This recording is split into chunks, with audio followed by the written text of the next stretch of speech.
he knocked at Bazarov's door. "I must apologize for hindering you in your scientific researches," he began, seating himself in a chair by the window, and leaning with both hands on a handsome walking stick with an ivory knob. He usually walked without a stick. "But I am obliged to ask you to spare me 5 minutes of your time, no more." "All my time is at your disposal," answered Bazarov, whose face quickly changed its expression the moment Pavel Petrovich crossed the threshold. "5 minutes will be enough for me. I have come to put one question to you." "A question? What about?" "I will tell you, if you will be good enough to listen to me. At the beginning of your stay in my brother's house, before I had renounced the pleasure of conversing with you, I had occasion to hear your opinion on many subjects, but as far as I can remember, neither between us nor in my presence was the subject of single combats or dueling discussed. Allow me to hear what are your views on that subject." Bazarov, who had stood up to meet Pavel Petrovich, sat down on the edge of the table and folded his arms. "My view is," he said, "that from the theoretical point of view dueling is absurd, but from the practical point of view, well, that's quite another matter." "So you mean to say, if I understand you rightly, that whatever theoretical views you may hold about dueling, you would in practice not allow yourself to be insulted without demanding satisfaction? You have guessed my meaning completely. Very good. I am very glad to hear that from you. Your words release me from a state of uncertainty. Of indecision, do you mean? That is all the same. I express myself in order to be understood. I am not a seminary rat. Your words have saved me from a rather grievous necessity. I have made up my mind to fight you." Bazarov opened his eyes wide. "Me?" "Undoubtedly you." "And what for, may I ask?" "I could explain the reason to you," began Pavel Petrovich, "but I prefer to keep silent about it. To my mind your presence here is superfluous. I find you intolerable, I despise you, and if that is not enough for you." Pavel Petrovich's eyes flashed. Bazarov's too were glittering. "Very good," he said. "Further explanations are unnecessary. You've taken it into your head to try out on me your chivalrous spirit. I could refuse you this pleasure, but it can't be helped." "I am sensible of my obligations to you," answered Pavel Petrovich, "and I may count then on your accepting my challenge, without compelling me to resort to violent measures?" "That means, speaking without metaphor, to the stick?" Bazarov remarked coolly. "That is entirely correct. You have no need to insult me. Indeed, it would not be quite safe. You can remain a gentleman. I accept your challenge also like a gentleman." "Excellent," observed Pavel Petrovich, and put his stick down in the corner. "We will say a few words now about the conditions of our duel, but I should first like to know whether you consider it necessary to resort to the formality of a trifling dispute which might serve as a pretext for my challenge." "No, it's better without formalities." "I also think so. I suggest it is also inappropriate to dwell further on the real reason for our skirmish. We cannot endure one another. What more is necessary?" "What more is necessary?" repeated Bazarov ironically. "As regards the conditions of the duel itself, since we shall have no seconds, for where could we get them?" "Exactly. Where could we get any? I therefore have the honor to put the following proposals to you. We shall fight early tomorrow morning, at 6, let us say, behind the plantation, with pistols, at a distance of 10 paces. "At 10 paces? That will do. We can still hate each other at that distance." "We could make it 8," remarked Pavel Petrovich. "We could. Why not?" "We fire twice, and to be prepared for everything, let each put a letter in his pocket, accepting responsibility for his own end." "I don't quite agree with that," said Bazarov. "It smacks too much of a French novel, a bit unreal." "Perhaps. You will agree, however, that it would be unpleasant to incur the suspicion of murder." "I agree. But there is a means of avoiding that painful accusation.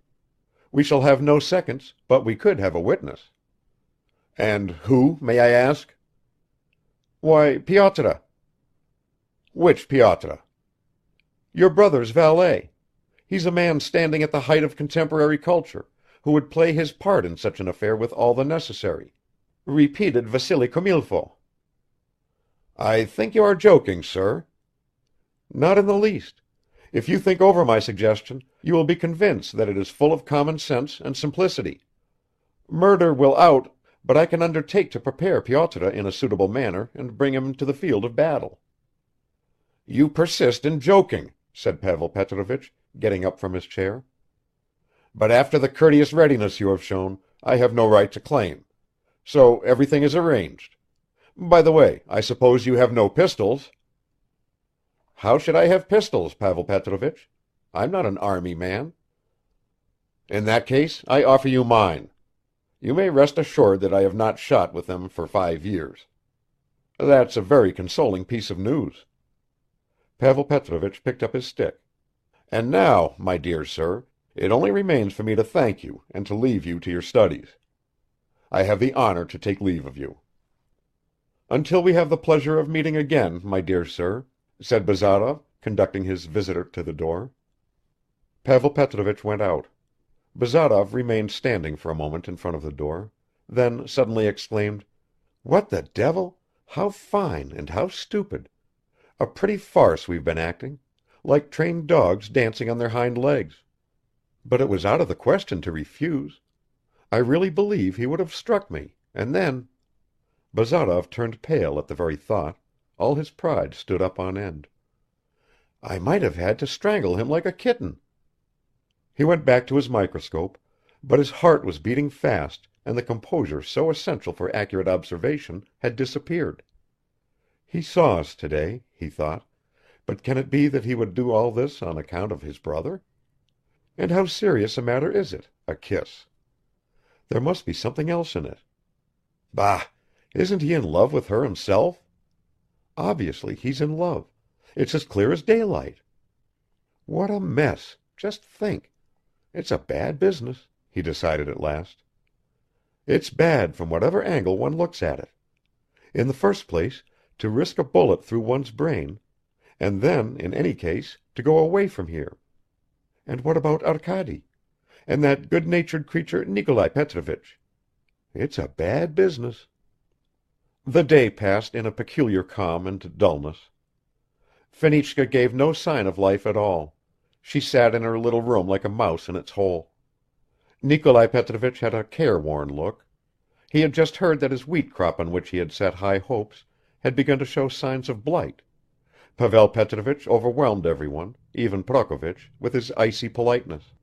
Bazarov began a letter to his father, but tore it up and threw it under the table. "If I die," he thought, "they will hear about it. But I shan't die. No, I shall struggle along in this world for a long time yet." He gave Pyotr an order to come to him on important business the next morning as soon as it was light. Pyotr imagined that Bazarov wanted to take him to Petersburg. Bazarov went to bed late, and all night long he was oppressed by discordant dreams. Madame Odintsov kept on appearing in them. Now she was his mother and she was followed by a kitten with black whiskers, and this kitten was really Fenichka. Then Pavel Petrovich took the shape of a great forest, with which he had still to fight. Pyotr woke him at 4 o'clock. He dressed at once and went out with him. It was a lovely fresh morning. Tiny flecked clouds stood overhead like fleecy lambs in the clear blue sky. Fine dewdrops lay on the leaves and grass, sparkling like silver on the spiders' webs. The damp dark earth seemed still to preserve the rosy traces of the dawn. The songs of larks poured down from all over the sky. Bazarov walked as far as the plantation, sat down in the shade at its edge and only then disclosed to Pyotr the nature of the service he expected from him. The cultured valet was mortally alarmed, but Bazarov quieted him down by the assurance that he would have nothing to do except to stand at a distance and look on, and that he would not incur any sort of responsibility. "And besides," he added, "only think what an important part you have to play." Pyotr threw up his hands, cast down his eyes, and leaned against a birch tree, looking green with terror. The road from Marino skirted the plantation. A light dust lay on it, untouched by wheel or foot since the previous day.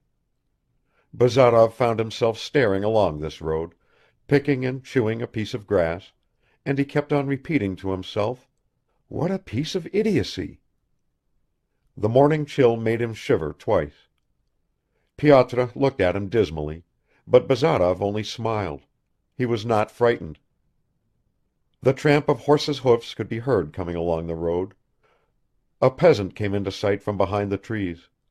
He was driving before him two horses hobbled together, and as he passed Bazarov he looked at him rather strangely, without removing his cap, which evidently disturbed Pyotr as an unlucky omen. "There's someone else up early too," thought Bazarov, "but he at least has got up for work, while we—" "It seems the gentleman is coming," whispered Pyotr suddenly.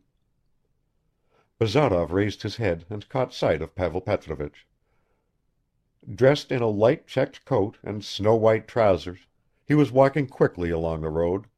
Under his arm he carried a box wrapped in green cloth. "Excuse me, I think I have kept you waiting," he said, bowing first to Bazarov and then to Pyotr, whom he treated respectfully at that moment, as representing some kind of second. "I did not want to wake up my man." "It doesn't matter," said Bazarov. "We've only just arrived ourselves." "Ah, so much the better." Pavel Petrovich looked around.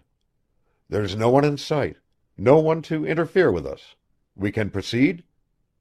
"Let us proceed."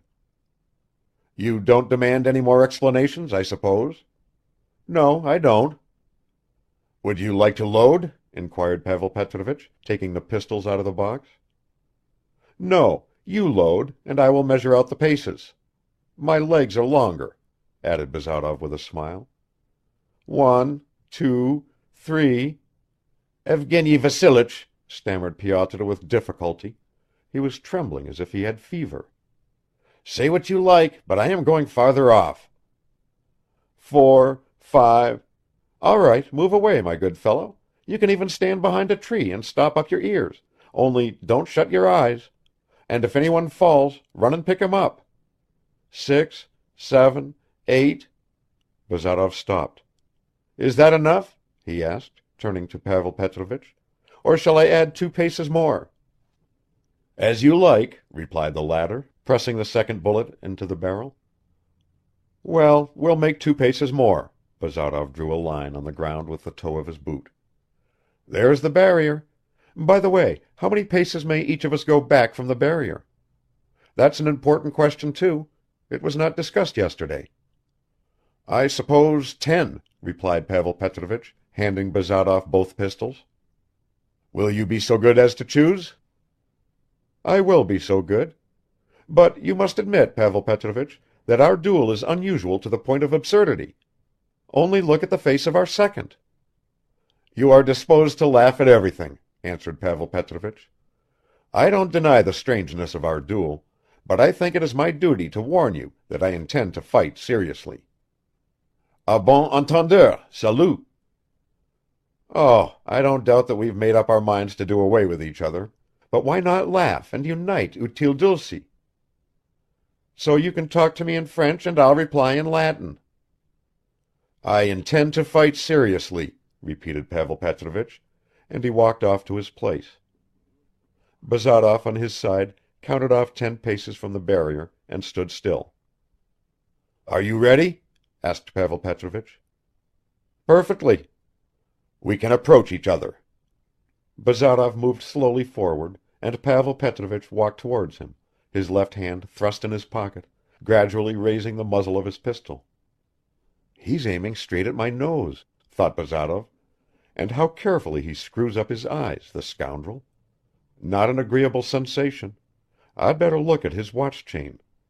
Something whizzed by sharply close to Bazarov's ear, and a shot rang out at that moment.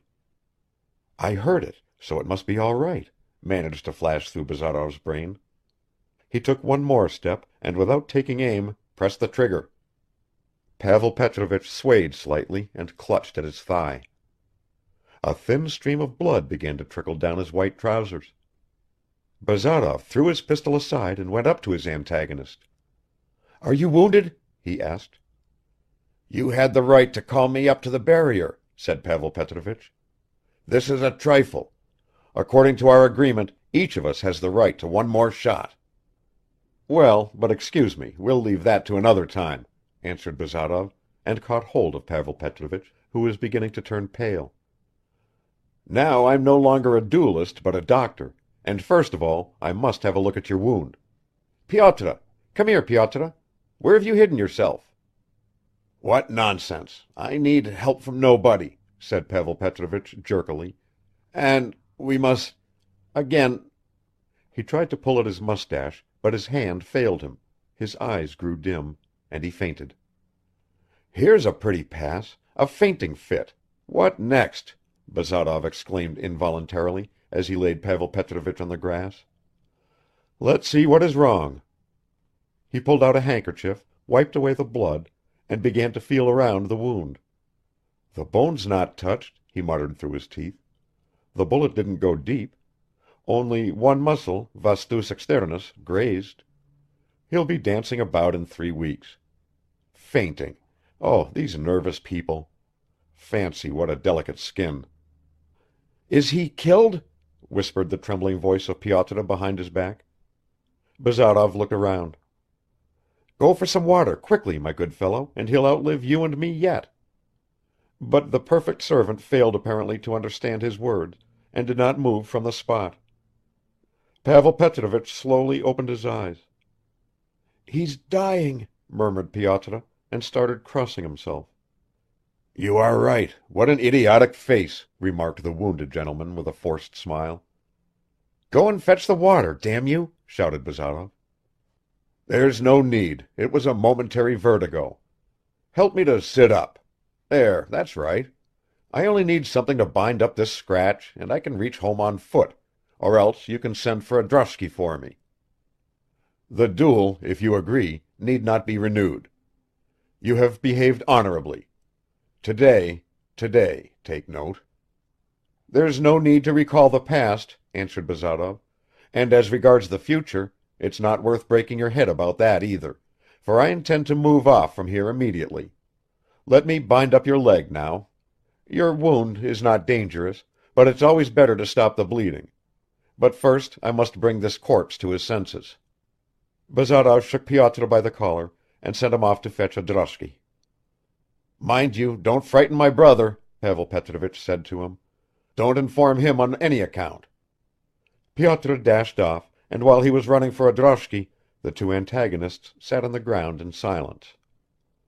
Pavel Petrovich tried not to look at Bazarov; he did not want to be reconciled to him in any case. He felt ashamed of his own arrogance, of his failure. He was ashamed of the whole affair he had arranged, even though he realized it could not have ended more auspiciously. "At least he won't go on hanging around here," he consoled himself by thinking. "One should be thankful even for that." The prolonged silence was oppressive and awkward. Both of them felt ill at ease, each was conscious that the other understood him. For friends such a feeling is agreeable, but for those who are not friends it is most unpleasant, especially when it is impossible either to come to an understanding or to separate. "Haven't I bound up your leg too tight?" asked Bazarov at last. "No, not at all. It's excellent," answered Pavel Petrovich, and added after a pause, "We can't deceive my brother. He will have to be told that we quarreled about politics." "Very good," said Bazarov. "You can say that I cursed all Anglomaniacs." "All right. What do you suppose that man thinks about us now?" continued Pavel Petrovich, pointing at the same peasant who had driven the hobbled horses past Bazarov a few minutes before the duel, and who was now going back again along the same road, and took off his cap at the sight of the masters. "Who knows him?" answered Bazarov. "Most likely of all he thinks about nothing. The Russian peasant is that mysterious unknown person about whom Mrs. Radcliffe used to say so much. Who can understand him? He doesn't understand himself." "Ah, so that's what you think," Pavel Petrovich began, then suddenly exclaimed, "Look what your fool of a Pyotr has done! Here's my brother galloping towards us." Bazarov turned round and saw Nikolai Petrovich sitting in a droshky, his face pale. He jumped out before it had stopped and ran up to his brother. "What does this mean?" he called out in an agitated voice. "Evgeny Vassilich, what is this?" "Nothing," answered Pavel Petrovich. "They have alarmed you quite unnecessarily. We had a little dispute, Mr. Bazarov and I have had to pay for it a little." "But for heaven's sake, what was it all about?" "How shall I explain? Mr. Bazarov alluded disrespectfully to Sir Robert Peel. I hasten to add that I am the only person to blame in all this, and Mr. Bazarov has behaved honorably. I challenged him." "But you're covered with blood." "Well, did you suppose I had water in my veins? But this bloodletting positively does me good. Isn't that so, doctor? Help me to get into the droshky, and don't give way to gloomy thoughts. I shall be quite well tomorrow. That's it. Excellent. Drive off, coachman." Nikolai Petrovich followed the droshky on foot. Bazarov lagged behind. "I must ask you to look after my brother," Nikolai Petrovich said to him, "until we get another doctor from the town." Bazarov nodded his head without speaking. An hour later Pavel Petrovich was already lying in bed, with a skillfully bandaged leg. The whole house was upset. Fenichka felt ill. Nikolai Petrovich was silently wringing his hands, while Pavel Petrovich laughed and joked, especially with Bazarov. He had put on a fine cambric nightshirt, an elegant morning jacket, and a fez. He did not allow the blinds to be drawn down, and humorously complained about the necessity of not being allowed to eat. Towards night, however, he grew feverish. His head ached. The doctor arrived from the town. Nikolai Petrovich would not listen to his brother, nor did Bazarov want him to. He sat the whole day in his room, looking yellow and angry, and only went in to the invalid for as brief a visit as possible. Twice he happened to meet Fenichka, but she shrank away from him in horror. The new doctor advised a cooling diet. He confirmed, however, Bazarov's assurance that there was no danger.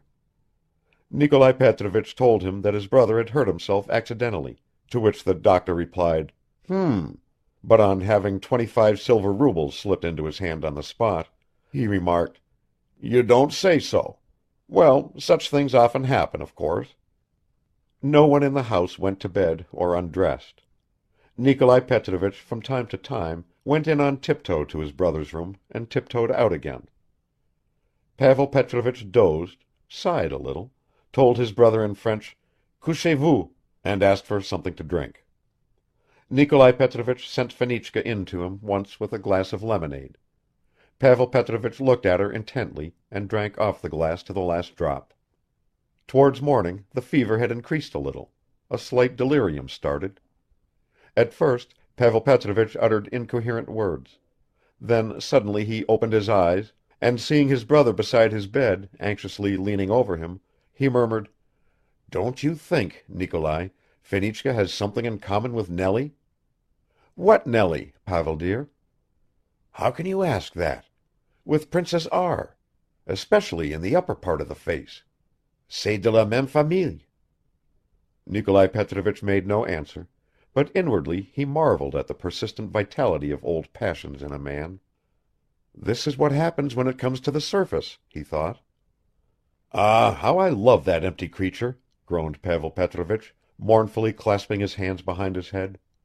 "I can't bear that any insolent upstart should dare to touch," he muttered a few minutes later. Nikolai Petrovich only sighed; he never even suspected to whom these words referred. Bazarov came to see him on the following day at 8 o'clock. He had already managed to pack and had set free all his frogs, insects and birds. "You have come to say good by to me?" said Nikolai Petrovich, getting up to meet him. "Exactly." "I understand and fully approve of you. My poor brother is of course to blame, but he has been punished for it. He told me that he made it impossible for you to act otherwise. I believe that you could not avoid this duel, which to some extent is explained by the almost constant antagonism of your different points of view." Nikolai Petrovich began to get rather mixed up in his words. "My brother is a man of the old school, hot-tempered and obstinate. Thank God that it has only ended in this way. I have taken all possible precautions to avoid publicity." "I'll leave you my address in case there's any fuss," said Bazarov casually. "I hope there will be no fuss, Evgeny Vassilich. I am very sorry that your stay in my house should have come to such an end. It distresses me all the more on account of Arkady's." "I expect I shall see him," replied Bazarov, in whom every kind of explanation and pronouncement always aroused a feeling of impatience. "In case I don't, may I ask you to say good by to him for me and to accept the expression of my regret?" "And I, too, ask," began Nikolai Petrovich with a bow.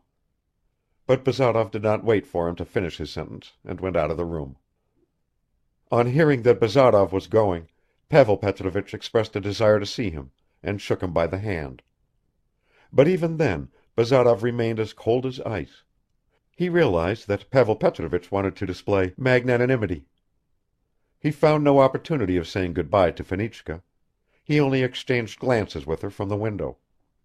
Her face struck him by its sad look. "She'll come to grief probably," he said to himself, "though she may pull through somehow." Pyotr, however, was so overcome that he wept on his shoulder, until Bazarov cooled him down by asking if he had a constant water supply in his eyes. And Dunyasha felt obliged to run away into the plantation to hide her emotion. The originator of all this distress climbed into a country cart, lit a cigar, and when, 3 miles further on at a bend in the road, he saw for the last time the Kirsanovs' farmstead and its new manor house standing together on the skyline, he merely spat and muttering, "Damned nobleman," wrapped himself more tightly in his cloak. Pavel Petrovich was soon better, but he had to lie in bed for about a week. He bore his captivity, as he called it, fairly patiently, though he took great trouble over his toilet and had everything scented with eau de cologne. Nikolai Petrovich read papers to him; Fenichka waited on him as before, brought him soup, lemonade, boiled eggs and tea; but a secret dread seized her every time she came into his room. Pavel Petrovich's unexpected action had alarmed everyone in the house, and her most of all. Prokovich was the only person not troubled by it, and he discoursed on how gentlemen used to fight in his day only with real gentlemen, but such low scoundrels they would have ordered to be horsewhipped in the stables for their insolence. Fenichka's conscience scarcely reproached her, but she was tormented at times by the thought of the real cause of the quarrel; and Pavel Petrovich too looked at her so strangely, so that even when her back was turned she felt his eyes fixed on her. She grew thinner from constant inward agitation, and, as it happened, became still more charming. One day the incident took place in the early morning Pavel Petrovich felt better and moved from his bed to the sofa, while Nikolai Petrovich, having previously made inquiries about his brother's health, went off to the threshing floor. Fenichka brought him a cup of tea, and setting it down on a little table, was about to withdraw. Pavel Petrovich detained her. "Where are you going in such a hurry, Fedosya Nikolayevna?" he began. "Are you so busy?" "No. Yes, I have to pour out tea." "Dunyasha will do that without you. Sit down for a little while with an invalid. By the way, I must have a talk with you." Fenichka sat down on the edge of an armchair without speaking. "Listen," said Pavel Petrovich, pulling at his mustache. "I have wanted to ask you for a long time. You seem somehow afraid of me." "I?" "Yes, you. You never look at me in the face, as if your conscience were not clear." Fenichka blushed, but looked up at Pavel Petrovich. He seemed so strange to her, and her heart began quietly throbbing. "Surely you have a clear conscience?" he asked her. "Why should it not be clear?" she whispered. "Why, indeed? Besides, whom could you have wronged? Me? That is unlikely. Any other people living in the house? That is also a fantastic idea. Could it be my brother? But surely you love him?" "I love him." "With your whole soul, with your whole heart?" "I love Nikolai Petrovich with my whole heart." "Truly? Look at me, Fenichka." He called her by that name for the first time. You know it is a great sin to tell lies." "I am not lying, Pavel Petrovich. If I did not love Nikolai Petrovich, there would be no point in my living any longer." "And you will never give him up for anyone else?" "For whom else could I give him up?" "For whom indeed? Well, what about that gentleman who has just gone away from here?" Fenichka got up. "My God, Pavel Petrovich, why are you torturing me? What have I done to you? How can you say such things?" "Fenichka," said Pavel Petrovich in a sad voice, "you know I saw—" "What did you see?" "Well, there, in the summer house." Fenichka blushed to the roots of her hair and to her ears. "How can I be blamed for that?" she pronounced with an effort. Pavel Petrovich raised himself up. "You were not to blame? No, not at all?" "I love Nikolai Petrovich and no one else in the world, and I shall always love him," cried Fenichka with sudden force, while sobs rose in her throat. "As for what you saw, I will say on the dreadful day of last judgment that I am innocent of any blame for it and always was, and I would rather die at once if people can suspect me of any such thing against my benefactor, Nikolai Petrovich." But here her voice failed, and at the same moment she felt that Pavel Petrovich was seizing and pressing her hand. She looked at him and was almost petrified. He had turned even paler than before; his eyes were shining, and, most surprising of all, one large solitary tear was rolling down his cheek. "Fenichka," he said in a strange whisper, "love him, love my brother. He is such a good, kind man. Don't give him up for anyone, and don't listen to anyone else's talk. Only think, what can be more terrible than to love and not to be loved in return? Never leave my poor Nikolai." Fenichka's eyes were dry and her fright had vanished, so great was her amazement. But what were her feelings when Pavel Petrovich of all people, pressed her hand to his lips and seemed to pierce into it without kissing it, only breathing convulsively from time to time. "Good heavens," she thought, "is he suffering from some attack?" At that moment his whole ruined life stirred within him. The staircase creaked under rapidly approaching footsteps. He pushed her away from him and let his head drop back on the pillow. The door opened, and Nikolai Petrovich came in, looking cheerful, fresh and ruddy. Mitya, just as fresh and rosy as his father, with nothing but his little shirt on, was frisking about in his arms, snatching with bare little toes at the buttons of his rough country coat. Fenichka simply flung herself upon him, and clasping him and her son together in her arms, dropped her head on his shoulder. Nikolai Petrovich was astonished. Fenichka, so shy and modest, never demonstrated her feelings for him in front of a third person. "What's the matter?" he said, and glancing at his brother he handed Mitya to her. "You don't feel worse?" he asked, going up to Pavel Petrovich, who buried his face in a cambric handkerchief. "No, not at all. On the contrary, I am much better." "You shouldn't have been in such a hurry to move to the sofa. Where are you going?" added Nikolai Petrovich, turning towards Fenichka, but she had already closed the door behind her. "I was bringing my young hero in to show you. He has been crying for his uncle. Why did she carry him off? What's wrong with you, though? Has anything happened between you?" "Brother," said Pavel Petrovich gravely, "give me your word to carry out my one request." "What request? Tell me." "It is very important. It seems to me the whole happiness of your life depends on it. I have been thinking a lot all this time about what I want to say to you now. Brother, do your duty, the duty of an honest and generous man. Put an end to the scandal and the bad example you are setting. You, the best of men." "What do you mean, Pavel?" "Marry Fenichka. She loves you. She is the mother of your son." Nikolai Petrovich moved a step backwards and threw up his hands. "You say that, Pavel? You, whom I always took for the most relentless opponent of such marriages? You say that? But don't you know that it was only out of respect for you that I have not done what you rightly called my duty?" "Your respect for me was quite mistaken in this case," said Pavel Petrovich with a weary smile. "I begin to think that Bazarov was right when he accused me of being an aristocratic snob. No, dear brother, let us stop worrying ourselves about the opinion of the outside world. We are elderly, humble people by now. It's high time we laid aside all these empty vanities.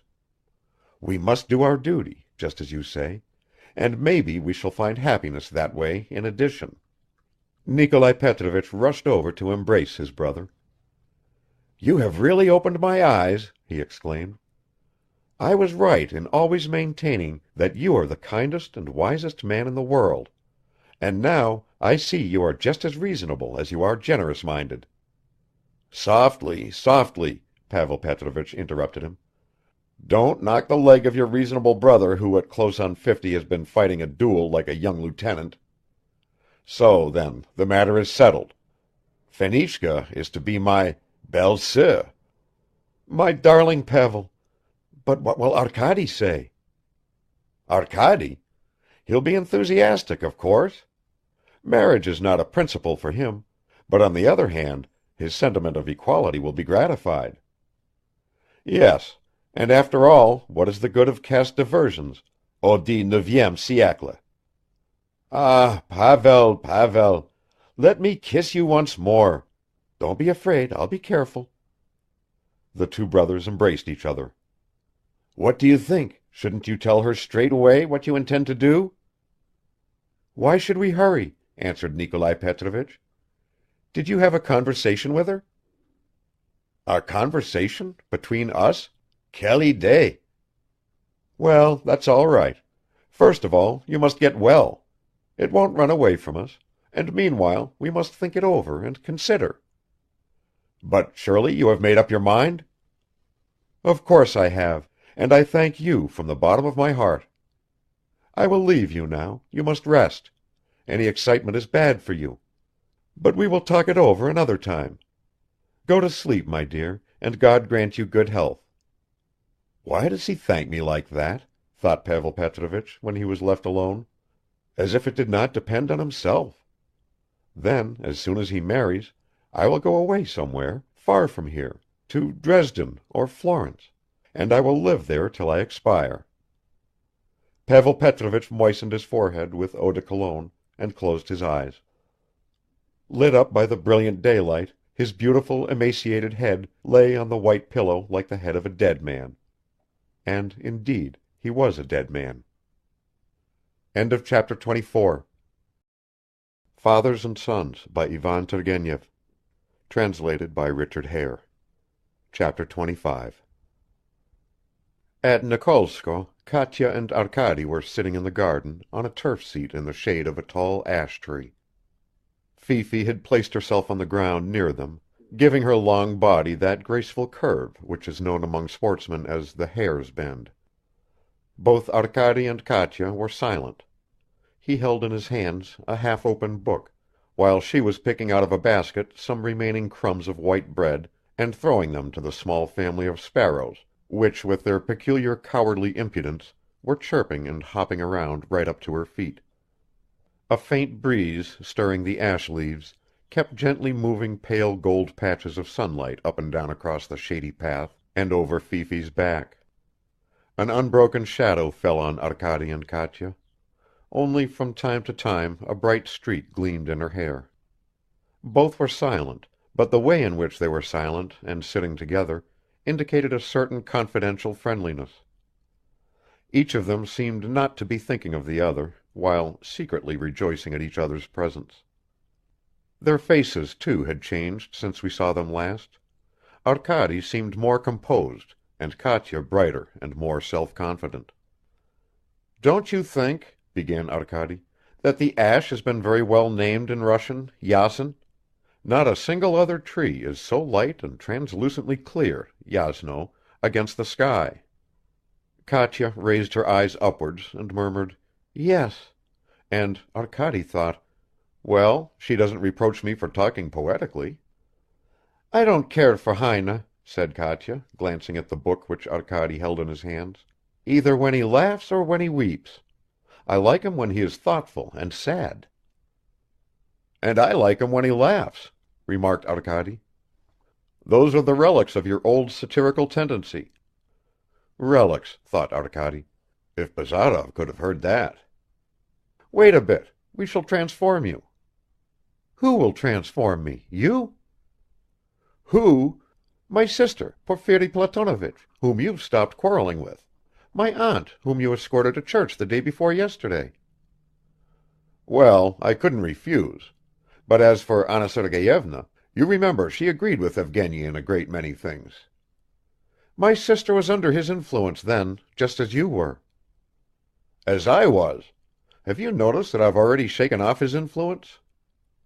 Katya remained silent. "I know," continued Arkady, "you never liked him." "I'm unable to judge him." "Do you know, Katerina Sergeyevna, every time I hear that answer, I don't believe it. There is no one beyond the capacity of judgment of any of us. That is just a pretext for getting out of it." "Well, I'll tell you then, he is not because I don't like him, but I feel he is quite alien to me, and I am alien to him. And you too are alien to him." "Why is that?" "How can I tell you? He's a wild beast, while we are both domestic animals." "And am I a domestic animal?" Katya nodded her head. Arkady scratched his ear. "Listen, Katerina Sergeyevna, surely that is in the nature of an insult." "Why? Would you rather be wild?" "Not wild, but powerful, energetic." "It's no good wishing to be that. Your friend, you see, doesn't wish for it, but he has it." "Hm. So you suppose he had a great influence on Anna Sergeyevna?" "Yes. But no one can keep the upper hand of her for long," added Katya in a low voice. "Why do you think that?" "She's very proud. I didn't mean to say that. She values her independence very much." "Who doesn't value it?" asked Arkady, and the thought flashed through his mind, "What is it for?" The same thought occurred to Katya. Young people who are friendly and often together constantly find themselves thinking the same thoughts. Arkady smiled, and coming a little closer to Katya, he said in a whisper, "Confess, you are a little afraid of her." "Of whom?" "Of her," repeated Arkady significantly. "And how about you?" asked Katya in her turn. "I am also." Please note I said I am also. Katya wagged her finger at him threateningly. "I wonder at that," she began. "My sister has never felt so friendly towards you as just now, much more than when you first came here." "Fancy that." "And you haven't noticed it? Aren't you glad about it?" Arkady became thoughtful. "How have I succeeded in winning Anna Sergeyevna's favor? Could it be because I brought her your mother's letters?" "Both for that and for other reasons, which I won't tell you." "Why?" "I shan't say." "Oh, I know, you're very obstinate." "Yes, I am." "And observant." Katya cast a sidelong glance at Arkady. "Perhaps so. Does that annoy you? What are you thinking about?" "I'm wondering how you have grown to be so observant as you certainly are. You are so shy and distrustful. You keep everyone at a distance." "I live so much alone. That in itself leads to thoughtfulness. But do I keep everyone at a distance?" Arkady flung a grateful glance at Katya. "That's all very well," he went on, "but people in your position, I mean with your fortune, seldom possess that gift. It is hard for them, as it is for emperors, to get at the truth." "But, you see, I am not rich." Arkady was surprised and did not at once understand Katya. "Why, as a matter of fact, the property is all her sister's," struck him suddenly. The thought was not disagreeable to him. "How nicely you said that," he remarked. "What?" "You said it nicely, simply, without either being ashamed or making much of it. By the way, I imagine there must always be something special, a kind of pride in the feeling of a person who knows and says that he is poor.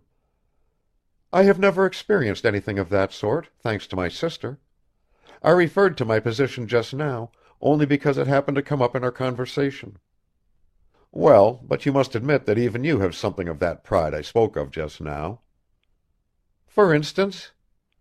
For instance, surely excuse my question, you wouldn't be willing to marry a rich man? If I loved him very much, no, probably even then I wouldn't marry him. There, you see, cried Arkady, and after a moment's pause he added, and why wouldn't you marry him? Because even in the ballads unequal matches are always unlucky. Perhaps you want to dominate, or oh, no! What's the good of that? On the contrary, I'm ready to obey. Only inequality is difficult. But to keep one's self-respect and to obey, that I can understand. That is happiness. But a subordinate existence, no, I've had enough of that as it is. Had enough of that, repeated Arkady after Katya. You're not Anna Sergeyevna's sister for nothing. You're just as independent as she is, but you're more reserved. I'm sure you would never be the first to express your feelings, however strong or sacred. Well, what would you expect? Asked Katya. You are equally intelligent. You have as much character, if not more, than she. Don't compare me with my sister, please, interrupted Katya hurriedly. It puts me too much at a disadvantage. You seem to forget that my sister is beautiful and clever, and you in particular, Arkady Nikolaich, ought not to say such things and with such a serious face, too. What does that mean, you in particular? And what makes you conclude that I'm joking? Of course you're joking. Do you think so? But what if I'm convinced of what I say? If I find that I've not even put it strongly enough? I don't understand you. Really? Well, now I see that I certainly overestimated your powers of observation. How is that? Arkady made no answer and turned away, but Katya searched for a few more crumbs in the basket and began throwing them to the sparrows. But she moved her arm too vigorously, and the birds flew away without stopping to pick them up. Katerina Sergeyevna, began Arkady suddenly, it is probably a matter of indifference to you, but you should know I would not exchange you, neither for your sister nor for anyone else in the world. He got up and walked quickly away, as if he were frightened by the words which had burst from his lips. Katya let her two hands drop together with the basket onto her knees, and with bowed head she gazed for some time after Arkady. Gradually a crimson flush spread a little to her cheeks, but her lips did not smile, and her dark eyes had a look of perplexity and of some other still undefined feeling. "Are you alone?" sounded the voice of Anna Sergeyevna, quite close to her. "I thought you came into the garden with Arkady." Katya slowly raised her eyes to her sister. Elegantly, almost elaborately dressed, she was standing on the path and tickling Fifi's ears with the tip of her parasol, and slowly answered, "I'm alone." "So I see," answered the other sister with a laugh. "I suppose he has gone back to his room." "Yes." "Were you reading together?" "Yes." Anna Sergeyevna took Katya under the chin and raised her face. "You didn't quarrel, I hope?" "No," said Katya, quietly moving away her sister's hand. "How solemnly you answer. I thought I should find him here and was going to suggest a walk with him. He keeps on asking me about it. They have brought your new shoes from the town. Go and try them on. I noticed yesterday that your old ones are quite worn out. Really, you don't pay enough attention to these things. But all the same, you've got such lovely little feet. And your hands are good. Only rather large. So you must make the most of your feet. But you're not a flirt." Anna Sergeyevna went farther down the path, her beautiful dress rustling slightly as she walked. Katya rose from the bench, and taking Heine with her, also went off, only not to try on the new shoes. "Lovely little feet," she thought, as she slowly and lightly mounted the stone steps of the terrace, which were burning from the heat of the sun. "Lovely little feet, you call them. Well, he shall be at my feet." But a feeling of shame came across her at once, and she ran swiftly upstairs. Arkady was going along the passage to his room when he was overtaken by the butler, who announced that Mr. Bazarov was sitting in his room. "Evgeny," muttered Arkady in a startled tone. "Has he been here long?"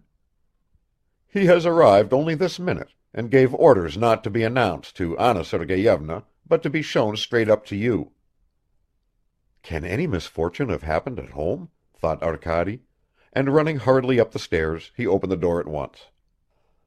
The sight of Bazarov immediately reassured him, though a more experienced eye would probably have discerned signs of inward excitement in the sunken but still energetic face of the unexpected visitor.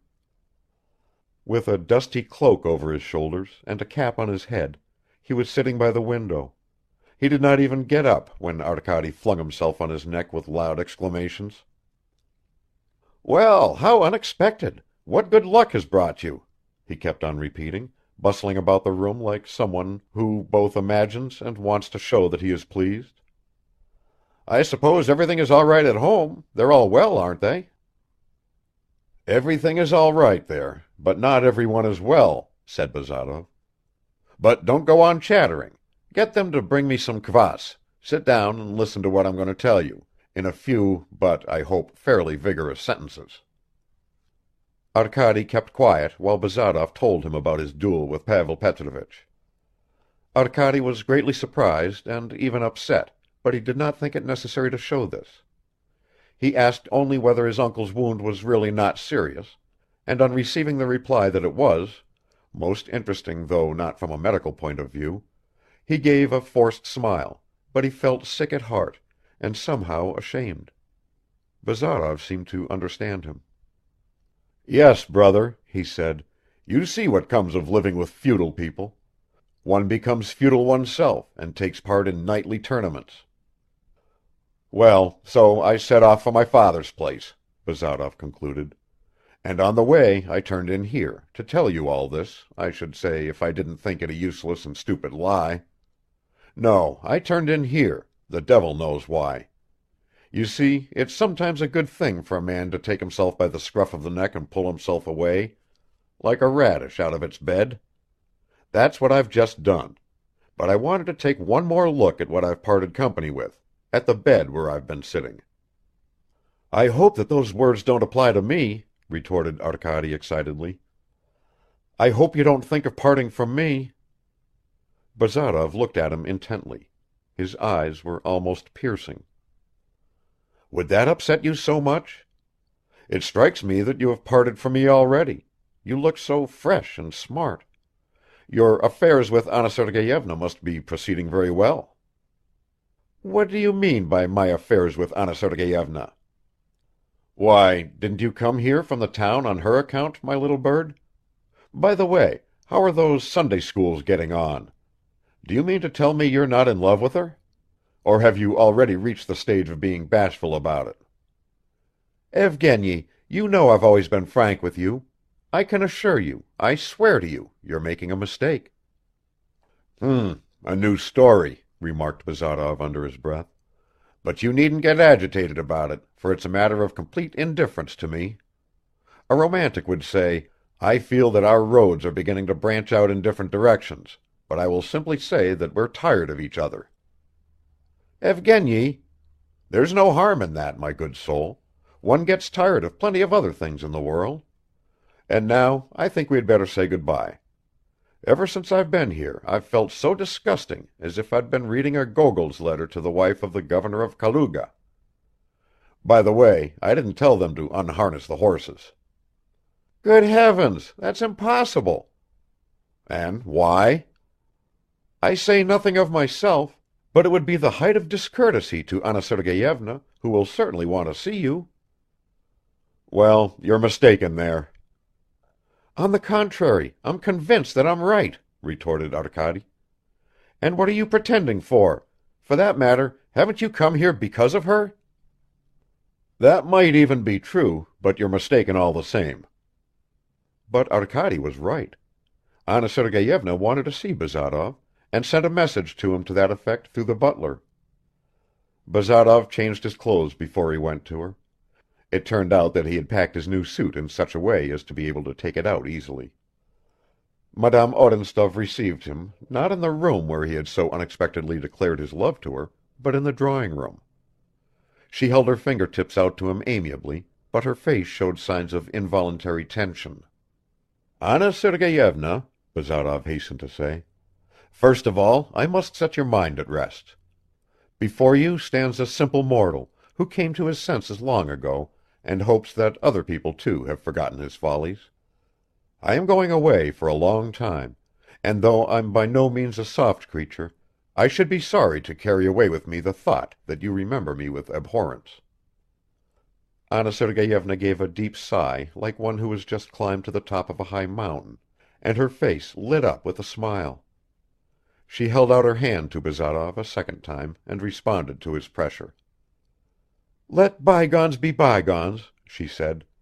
"All the more so, since to say what is on my conscience, I was also to blame then, either for flirting or for something else. In a word, let us be friends as we were before. The other was a dream, wasn't it? And who remembers dreams?" "Who remembers them? And besides, love, surely it's an imaginary feeling." "Indeed? I'm very pleased to hear that." Anna Sergeyevna expressed herself thus, and so did Bazarov. They both thought they were speaking the truth. Was the truth, the whole truth, to be found in their words? They themselves did not know, much less could the author. But a conversation ensued between them, just as if they believed one another completely. Anna Sergeyevna asked Bazarov, among other things, what he had been doing at the Kirsanovs'. He was on the point of telling her about his duel with Pavel Petrovich, but he checked himself with the thought that she might suppose he was trying to make himself interesting, and answered that he had been working the whole time. "And I," observed Anna Sergeyevna, "had a fit of depression to start with, goodness knows why. I even planned to go abroad, just fancy. But that passed off. Your friend Arkady Nikolaich arrived, and I settled down to my routine again, to my proper function." "And what is that function, may I ask?" "To be an aunt, guardian, mother, call it what you like. Incidentally, do you know I used not to understand before your close friendship with Arkady Nikolaich? I found him rather insignificant. But now I have got to know him better, and I recognize his intelligence. But he is young, so young, it's a great thing, not like you and me, Evgeny Vassilich." "Is he still shy in your presence?" asked Bazarov. "But was he," began Anna Sergeyevna, and after a short pause she went on, "he has grown more trustful now. He talks to me. Formerly he used to avoid me. Though, as a matter of fact, I didn't seek his society either. He is more Katya's friend." Bazarov felt vexed. A woman can't help being a hypocrite, he thought. "You say he used to avoid you," he said aloud with a cold smile. "But probably it's no secret to you that he was in love with you?" "What? He too?" ejaculated Anna Sergeyevna. "He too," repeated Bazarov with a submissive bow. "Can it be that you didn't know it, and that I've told you something new?" Anna Sergeyevna lowered her eyes. "You are mistaken, Evgeny Vassilich." "I don't think so. But perhaps I ought not to have mentioned it. And don't you try to fool me any more," he added to himself. "Why not mention it? But I imagine that here as well you attach too much importance to a transitory impression. I begin to suspect that you are inclined to exaggerate." "We had better not talk about that, Anna Sergeyevna." "And why?" she replied, but herself diverted the conversation into another channel. She still felt ill at ease with Bazarov, though she had both told and assured herself that everything was forgotten. While exchanging the simplest remarks with him, even when she joked with him, she was conscious of an embarrassed fear. Thus do people on a steamer at sea talk and laugh carelessly, for all the world as if they were on dry land. But the moment there is some hitch, if the smallest sign appears of something unusual, there emerges at once on every face an expression of peculiar alarm, revealing the constant awareness of constant danger. Anna Sergeyevna's conversation with Bazarov did not last long. She began to be absorbed in her own thoughts, to answer absent-mindedly, and ended by suggesting that they should go into the hall, where they found the princess and Katya. "But where is Arkady Nikolaich?" asked the hostess, and on hearing that he had not been seen for more than an hour, she sent someone to look for him. He was not found at once. He had hidden himself away in the wildest part of the garden, and with his chin propped on his folded hands, he was sitting wrapped in thought. His thoughts were deep and serious, but not mournful. He knew that Anna Sergeyevna was sitting alone with Bazarov, and he felt no jealousy as he had before. On the contrary, his face slowly brightened. It seemed as if he was at once wondering and rejoicing and deciding to do something. End of chapter 25. Fathers and Sons by Ivan Turgenev, translated by Richard Hare. Chapter 26. The late Odintsov had disliked innovations, but he admitted a certain play of ennobled taste, and had consequently erected in his garden, between the hothouse and the lake, a building in the style of a Creek temple made of Russian brick. Along the windowless back wall of this temple, or gallery, were placed 6 niches for statues, which Odintsov proceeded to order from abroad. These statues were intended to represent solitude, silence, meditation, melancholy, modesty, and sensibility. One of them, the goddess of silence, with her finger on her lips, had been delivered and placed in position. But on the very same day some of the farm boys knocked off her nose, and although the neighboring plasterer undertook to make her a new nose, twice as good as the previous one, Odintsov ordered her to be removed, and she could still be seen in the corner of the threshing barn, where she had stood for many years, a source of superstitious terror to the peasant women. The front part of the temple had long ago been overgrown with thick bushes; only the capitals of the columns could be seen above the thick green. Inside the temple itself it was cool even at midday. Anna Sergeyevna did not like visiting this place ever since she had seen a snake there, but Katya often came and sat on a wide stone seat constructed under one of the niches. Here, surrounded by shade and coolness, she used to read and work, or give herself up to that sensation of perfect peace, known probably to everyone, the charm of which consists in the half-conscious mute listening to that vast current of life which uninterruptedly flows both around us and within us. On the day after Bazarov's arrival, Katya was sitting on her favorite stone seat, and Arkady was sitting beside her again. He had begged her to come with him to the temple. It was about an hour before lunch-time; the dewy morning had given place to a hot day. Arkady's face retained the expression of the preceding day. Katya looked preoccupied. Her sister, immediately after their morning tea, had called her into her study, and after some preliminary caresses, which always rather alarmed Katya, advised her to be more guarded in her behavior with Arkady, and to avoid solitary talks with him, which had attracted the attention of her aunt and the household. Apart from that, Anna Sergeyevna was still in a bad mood from the evening before, and Katya herself felt embarrassed, as if she had done something wrong. When she yielded to Arkady's entreaties, she said to herself that it was for the last time. "Katerina Sergeyevna," he began with a sort of bashful carelessness, "ever since I have had the happiness of living under the same roof with you, I have discussed many things with you. But meanwhile there is one very important question, for me, which I have not yet touched on. You remarked yesterday that I have been transformed here," he went on at once, catching and avoiding the inquiring look which Katya fixed on him. "In fact, I have changed a lot, and you know that better than anyone else. You, to whom above all I owe this change."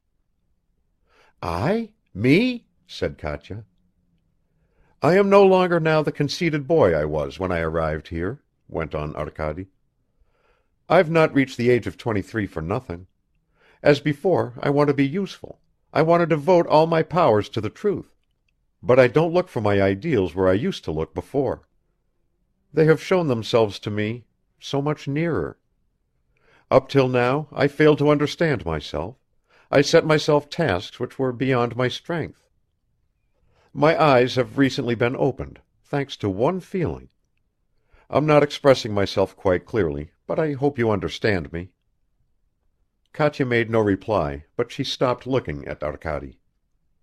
"I suppose," he began again, this time in a more agitated voice, while above his head a chaffinch sang its song heedlessly among the leaves of a birch tree.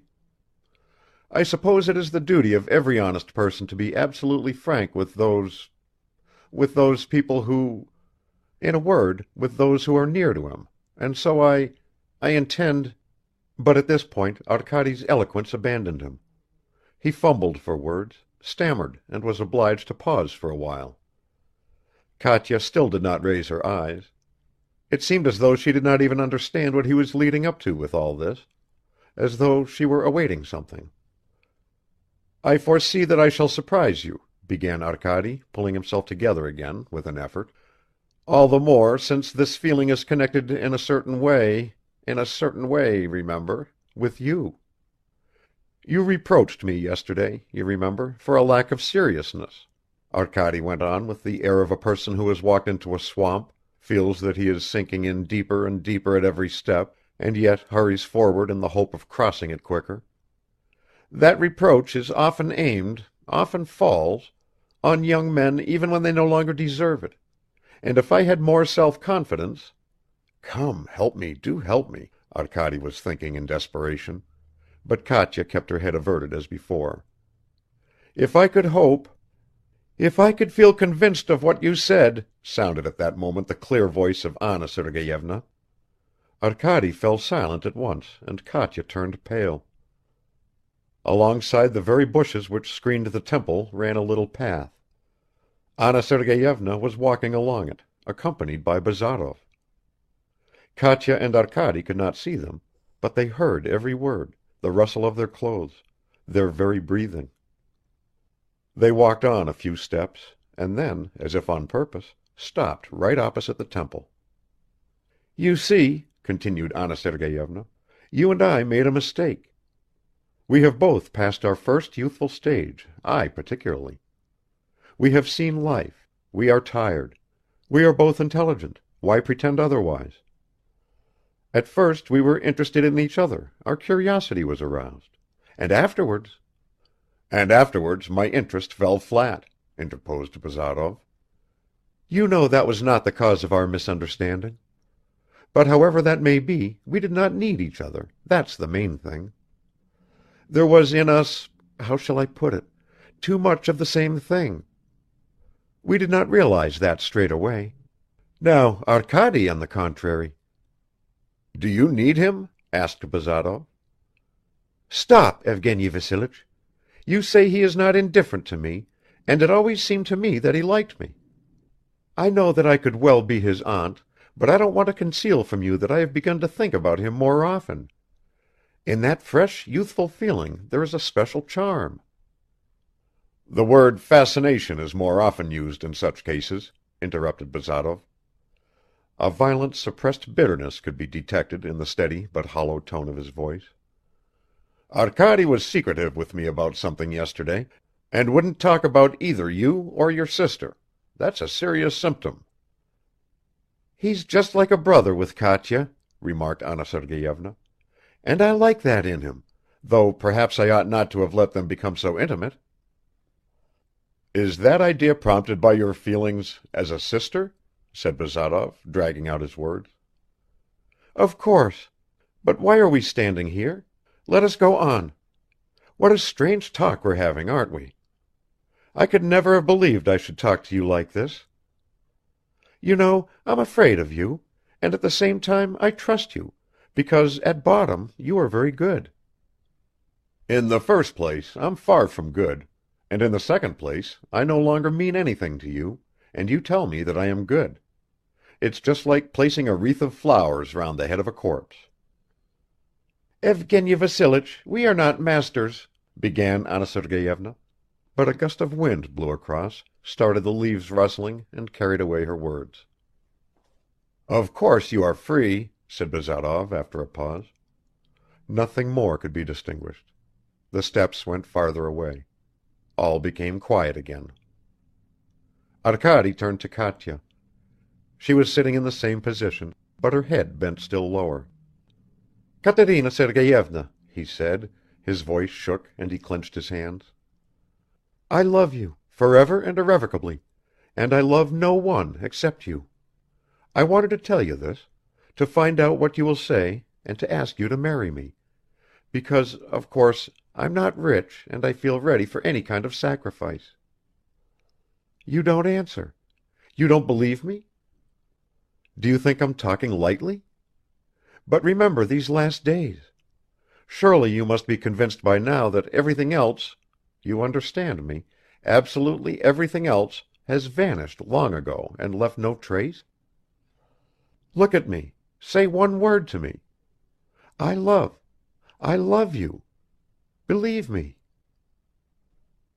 Katya turned her eyes to Arkady with a grave and radiant look, and after a long reflective pause, she murmured, smiling slightly, "Yes." Arkady jumped up from the seat. "Yes! You said yes, Katerina Sergeyevna! What does that word mean? Just that I love you? That you believe me? Or I daren't go on." "Yes," repeated Katya, and this time he understood her. He seized her large beautiful hands, and, breathless with enthusiasm, he pressed them to his heart. He could hardly stand on his feet, and only kept on repeating, "Katya, Katya," and she began to weep in such an innocent way, smiling gently at her own tears. Whoever has not seen such tears in the eyes of a beloved person has not yet experienced to what an extent, overwhelmed with gratitude and awe, a human being may find happiness on earth. The next day, in the early morning, Anna Sergeyevna sent a message asking Bazarov to come to her study, and with a strained laugh she handed him a folded sheet of notepaper. It was a letter from Arkady, in which he asked for her sister's hand in marriage. Bazarov quickly read through the letter, and could only with some effort conceal the malicious impulse which at once flared up within him. "So there it is," he remarked, "and apparently you thought no longer ago than yesterday that his feelings for Katerina Sergeyevna were of the brotherly sort. What do you intend to do now?" "What would you advise me to do?" asked Anna Sergeyevna, continuing to laugh. "Well, I suppose," answered Bazarov, also with a laugh, though he felt anything but gay and no more wanted to laugh than she did, "I suppose you ought to give the young people your blessing. It's a good match from every point of view. Kirsanov is tolerably well off, he's the only son, and his father's a good-natured fellow. He won't object." Madame Odintsov walked up and down the room. Her face flushed and turned pale by turns. "You think so?" she said. "Well, I see no obstacles. I'm glad for Katya, and for Arkady Nikolaich. Of course I shall wait for his father's answer. I will send him in person to him. So it turns out that I was right yesterday when I told you that we have both become old people. How was it I noticed nothing? That surprises me." Anna Sergeyevna laughed again and quickly turned her head away. "The younger generation of today has grown painfully cunning," remarked Bazarov, and he also gave a short laugh. "Good-bye," he began again after a short silence. "I hope you will bring this affair to the most agreeable conclusion, and I will rejoice from a distance." Madame Odintsov turned to him quickly. "Are you going away? Why shouldn't you stay now? Do stay. It's such fun talking to you. One seems to be walking on the edge of a precipice. At first one feels timid, but one gets somehow exhilarated as one goes along. Won't you stay?" "Thank you for the invitation, Anna Sergeyevna, and for your flattering opinion of my conversational talents. But I find I've already been moving around for too long in a sphere which is alien to me. Flying fish can hold out for a time in the air, but soon they have to splash back into the water. You must allow me too to flop down into my natural element." Madame Odintsov looked at Bazarov. A bitter smile twisted his pale face.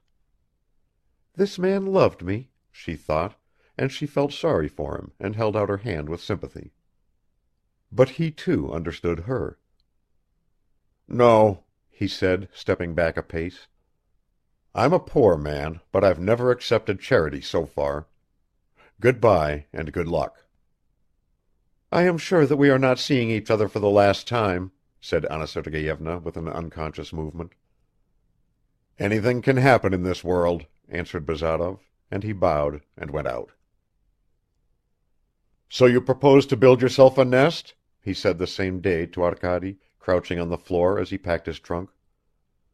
"Well, it's a good thing. Only you needn't have been such a humbug about it. I expected you'd go in quite a different direction. Perhaps, though, it took you unawares?"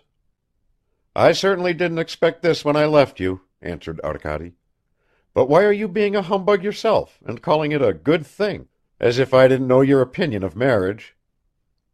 "Ah, my dear friend," said Bazarov, "how you express yourself. You see what I'm doing. There happened to be an empty space in my trunk, and I'm putting hay into it. That's how it is with the luggage of our life. We would stuff it up with anything rather than leave a void. Don't be offended, please. You probably remember what I always thought of Katerina Sergeyevna. Many a young lady is called intelligent simply because she can sigh intelligently. But yours can hold her own, and indeed she'll hold it so well that she'll have you under her thumb. Well, and that's quite as it should be." He slammed the lid and got up from the floor. "And now I say again, farewell, because it's useless to deceive ourselves. We are parting forever, and you know it yourself. You acted sensibly. You were not made for our bitter, rough, lonely existence.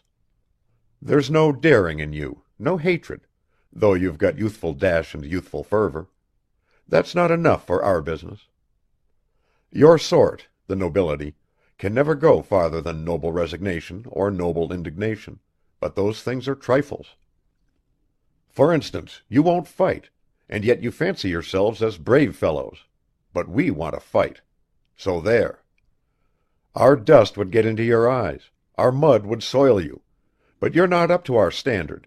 You unconsciously admire yourselves, and you enjoy finding fault with yourselves. But we're fed up with all that. We want something else. We want to smash people. You're a fine fellow, but all the same you're a mild little liberal gentleman. I vola tout, as my parent would say." "You are bidding good-bye to me forever, Evgeny," said Arkady sadly. "And you have nothing else to say to me."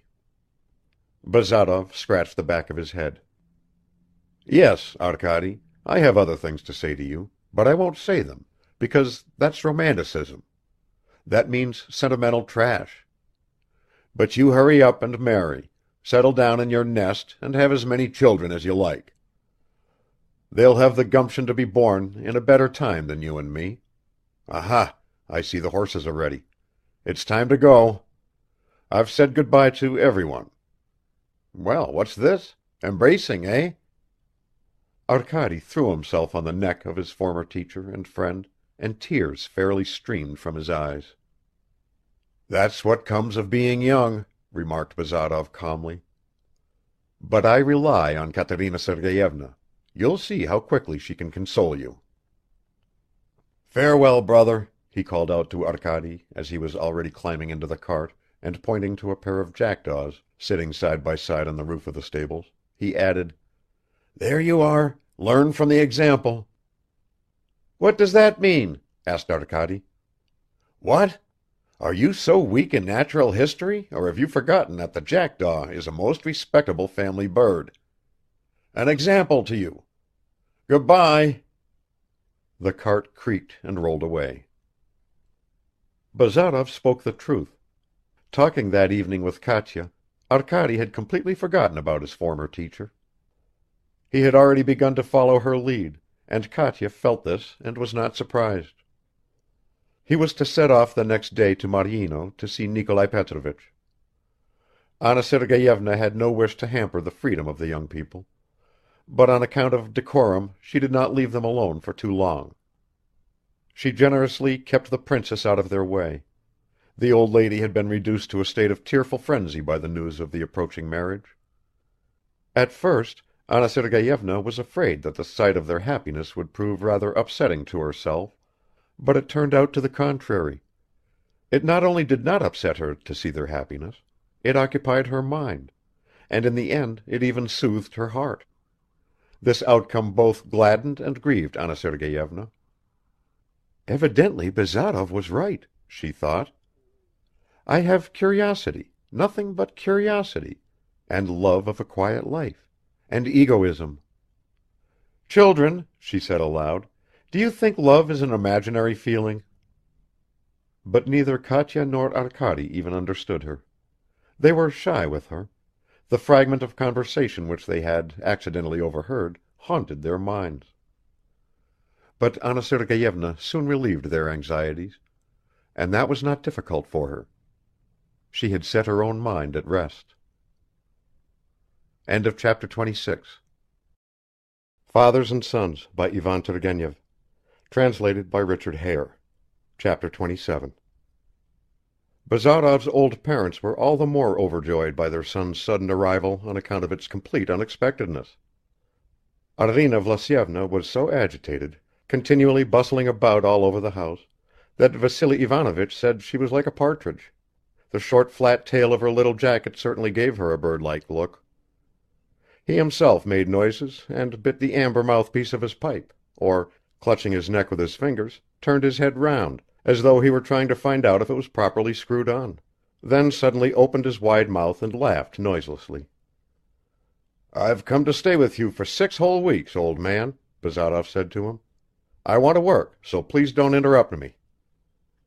"You will forget what my face looks like, that's how I will interrupt you," answered Vassily Ivanovich. He kept his promise. After installing his son in his study as before, he almost hid himself away from him, and he restrained his wife from any kind of superfluous demonstration of affection. "Last time Enyushka visited us, little mother, we bored him a little. We must be wiser this time."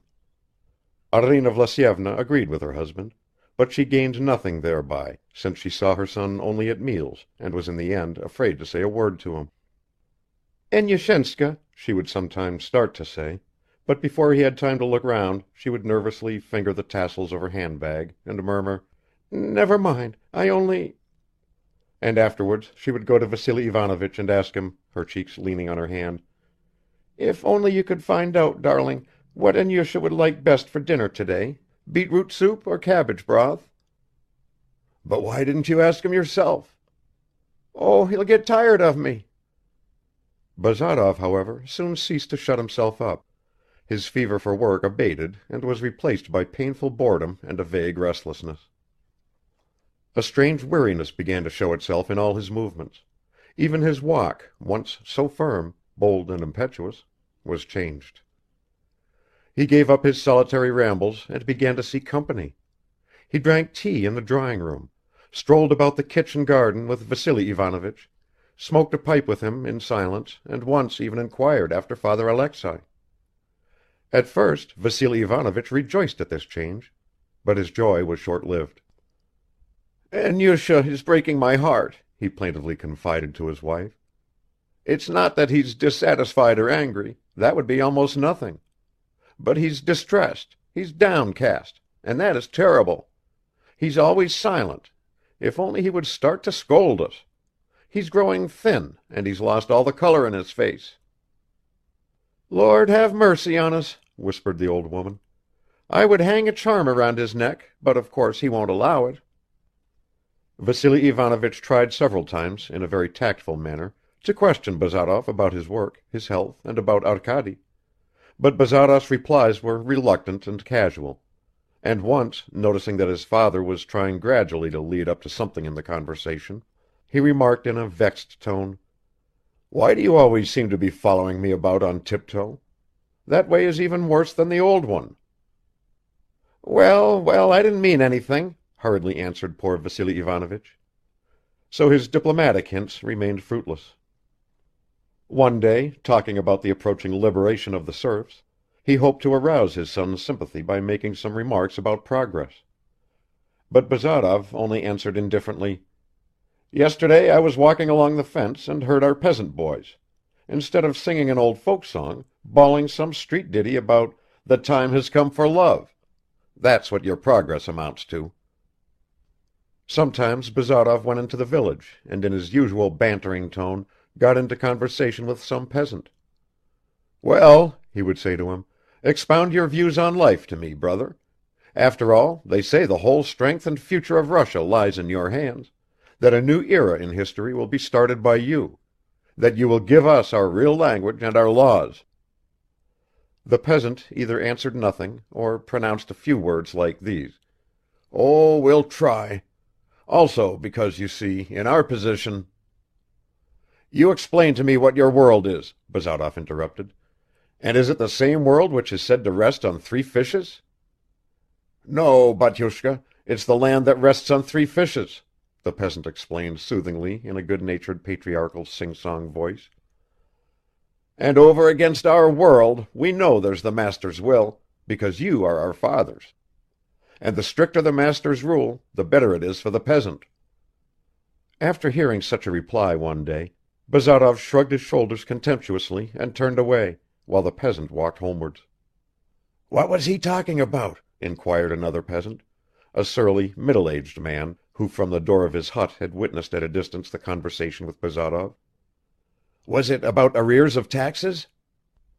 "Arrears? No fear of that, brother," answered the first peasant, and his voice had lost every trace of the patriarchal sing-song. On the contrary, a note of scornful severity could be detected in it. "He was just chattering about something, felt like exercising his tongue. Of course, he's a gentleman. What can he understand?" "How could he understand?" answered the other peasant, and pushing back their caps and loosening their belts, they both started discussing their affairs and their needs. Alas, Bazarov, shrugging his shoulders contemptuously, he who knew how to talk to the peasants, as he had boasted in his dispute with Pavel Petrovich, the self-confident Bazarov, did not for a moment suspect that in their eyes he was all the same a kind of buffoon. However, he found an occupation for himself at last. One day Vassily Ivanovich was bandaging a peasant's injured leg in his presence. But the old man's hands trembled and he could not manage the bandages. His son helped him, and from that time regularly took part in his father's practice, though without ceasing to joke both about the remedies he himself advised and about his father, who immediately applied them. But Bazarov's jibes did not upset Vassily Ivanovich in the least; they even comforted him. Holding his greasy dressing-gown with two fingers over his stomach and smoking his pipe, he listened to Bazarov with enjoyment, and the more malicious his sallies, the more good-humoredly did his delighted father chuckle, showing all his discolored black teeth. He even used to repeat these often blunt or pointless witticisms, and, for instance, with no reason at all, went on saying for several days, "Well, that's a far-away business," simply because his son, on hearing that he was going to the early church service, had used that expression.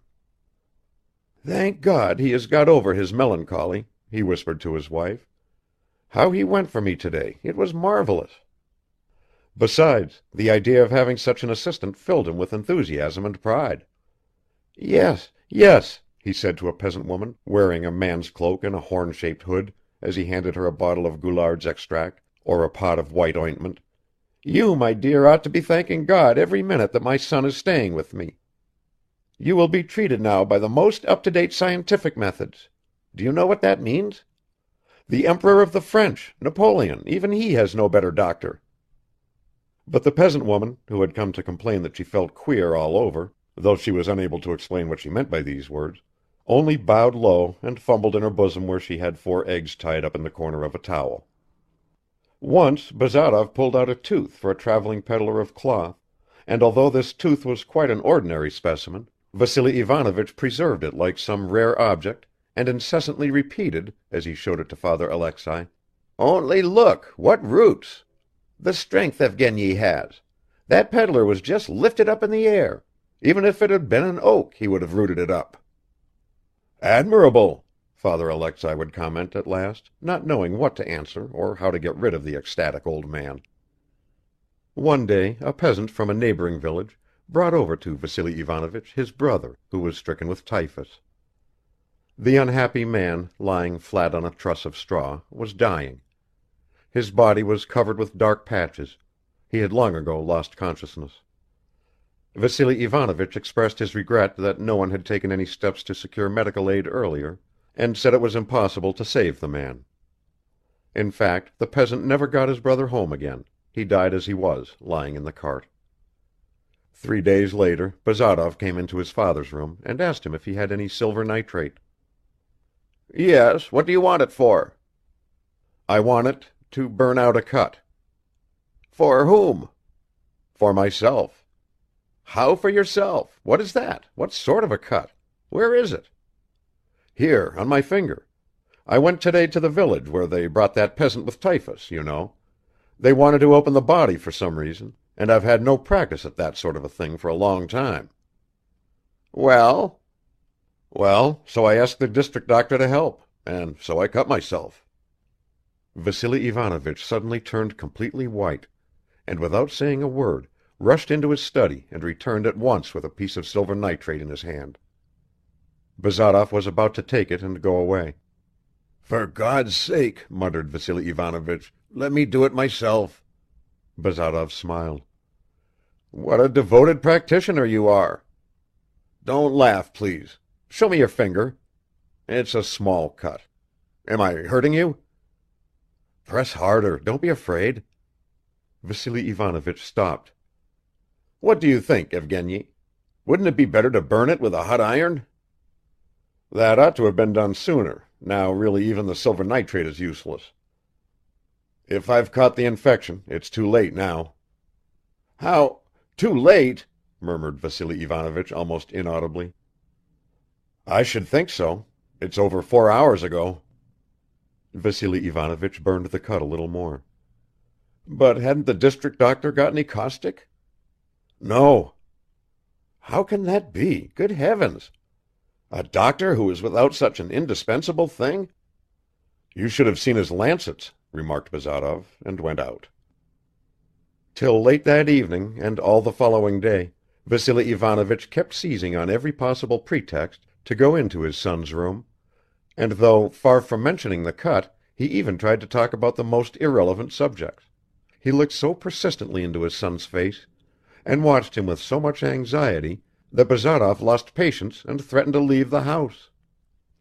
Vassily Ivanovich then promised not to bother him, and he did this the more readily, since Arina Vlasyevna, from whom of course he had kept it all secret, was beginning to worry him about why he did not sleep and what trouble had come over him. For 2 whole days he held firm, though he did not at all like the looks of his son, whom he kept watching on the sly. But on the 3rd day, at dinner, he could bear it no longer. Bazarov was sitting with downcast eyes and had not touched a single dish. "Why don't you eat, Evgeny?" he inquired, putting on a perfectly carefree expression. "The food, I think, is very well prepared." "I don't want anything, so I don't eat." "You have no appetite? And your head," he added timidly, "does it ache?" "Yes, of course it aches." Arina Vlasyevna sat bolt upright and became very alert. "Please don't be angry, Evgeny," went on Vassily Ivanovich, "but won't you let me feel your pulse?" Bazarov got up. "I can tell you without feeling my pulse. I'm feverish." "And have you been shivering?" "Yes, I've been shivering." "I'll go and lie down, and you can send me in some lime flower tea. I must have caught cold." "Of course, I heard you coughing last night," murmured Arina Vlasyevna. "I've caught cold," repeated Bazarov, and left the room. Arina Vlasyevna busied herself with the preparation of the lime flower tea, while Vassily Ivanovich went into the next room and desperately clutched at his hair in silence. Bazarov did not get up again that day and passed the whole night in heavy half-conscious slumber. At 1 o'clock in the morning, opening his eyes with an effort, he saw by the light of a lamp his father's pale face bending over him, and told him to go away. The old man obeyed, but immediately returned on tiptoe, and half hidden behind the cupboard door he gazed persistently at his son. Arina Vlasyevna did not go to bed either, and leaving the study door a little open, she kept coming up to it to listen how Enyusha was breathing, and to look at Vasily Ivanovich. She could see only his motionless bent back, but even that gave her some kind of consolation. In the morning Bazarov tried to get up. He was seized with giddiness and his nose began to bleed. He lay down again. Vasily Ivanovich waited on him in silence. Arina Vlasyevna went up to him and asked him how he felt. He answered, "Better," and turned his face to the wall. Vasily Ivanovich made a gesture to his wife with both hands. She bit her lip to stop herself from crying and left the room. The whole house seemed to have suddenly darkened. Every person had a drawn face, and a strange stillness reigned. The servants carried off from the courtyard into the village a loudly crowing cock, who for a long time was unable to grasp what they were doing with him. Bazarov continued to lie with his face to the wall. Vasily Ivanovich tried to ask him various questions, but they wearied Bazarov, and the old man sank back in his chair, only occasionally cracking the joints of his fingers. He went into the garden for a few minutes, stood there like a stone idol, as though overwhelmed with unutterable amazement. A bewildered expression never left his face.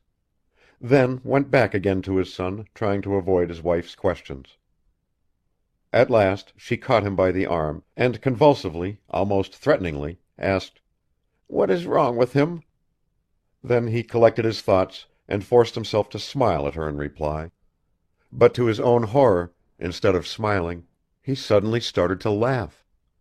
He had sent for a doctor at daybreak. He thought it necessary to warn his son about this in case he might be angry. Bazarov abruptly turned round on the sofa, looked fixedly with dim eyes at his father, and asked for something to drink. Vasily Ivanovich gave him some water, and in so doing felt his forehead. It was burning. "Listen, old man," began Bazarov in a slow, husky voice. "I'm in a bad way. I've caught the infection, and in a few days you'll have to bury me." Vasily Ivanovich staggered as though someone had knocked his legs from under him. "Evgeny," he muttered, "what are you saying? God have mercy on you.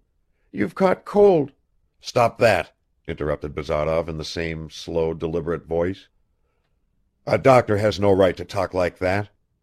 I've all the symptoms of infection, you can see for yourself." "What symptoms of infection, Evgeny? Good heavens!" "Well, what's this?" said Bazarov, and pulling up his shirt sleeve, he showed his father the ominous red patches coming out on his arm. Vasily Ivanovich trembled and turned cold from fear. "Supposing," he said at last, even supposing there is something like an infection." "Blood poisoning," repeated Bazarov severely and distinctly. "Have you forgotten your textbooks?" "Well, yes, as you like. All the same, we shall cure you." "Oh, that's rubbish, and it's not the point. I never expected to die so soon. It's a chance, a very unpleasant one, to tell the truth. You and Mother must now take advantage of your strong religious faith. Here's an opportunity of putting it to the test." He drank a little more water. "But I want to ask you one thing, while my brain is still under control. Tomorrow, or the day after, you know, my brain will cease to function. I'm not quite certain even now, if I'm expressing myself clearly. While I was lying here, I kept on imagining that red dogs were running round me, and you made them point at me as if I were a blackcock. I thought I was drunk. Do you understand me all right?" "Of course, Evgeny, you talk perfectly clearly." "So much the better. You told me you'd sent for the doctor. You did that to console yourself.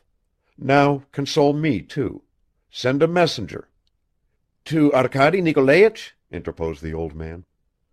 "Who's Arkady Nikolaich?" said Bazarov with some hesitation. "Oh, yes, that little fledgling. No, leave him alone. He's turned into a jackdaw now. Don't look surprised, I'm not raving yet. But you send a messenger to Madame Odintsov, Anna Sergeyevna. She's a landowner nearby. Do you know?" Vasily Ivanovich nodded his head. "Say, Evgeny Bazarov sends his greetings, and sent to say he is dying. Will you do that?" "I will. But is it a possible thing that you should die? You, Evgeny? Judge for yourself. Where would divine justice be after that?"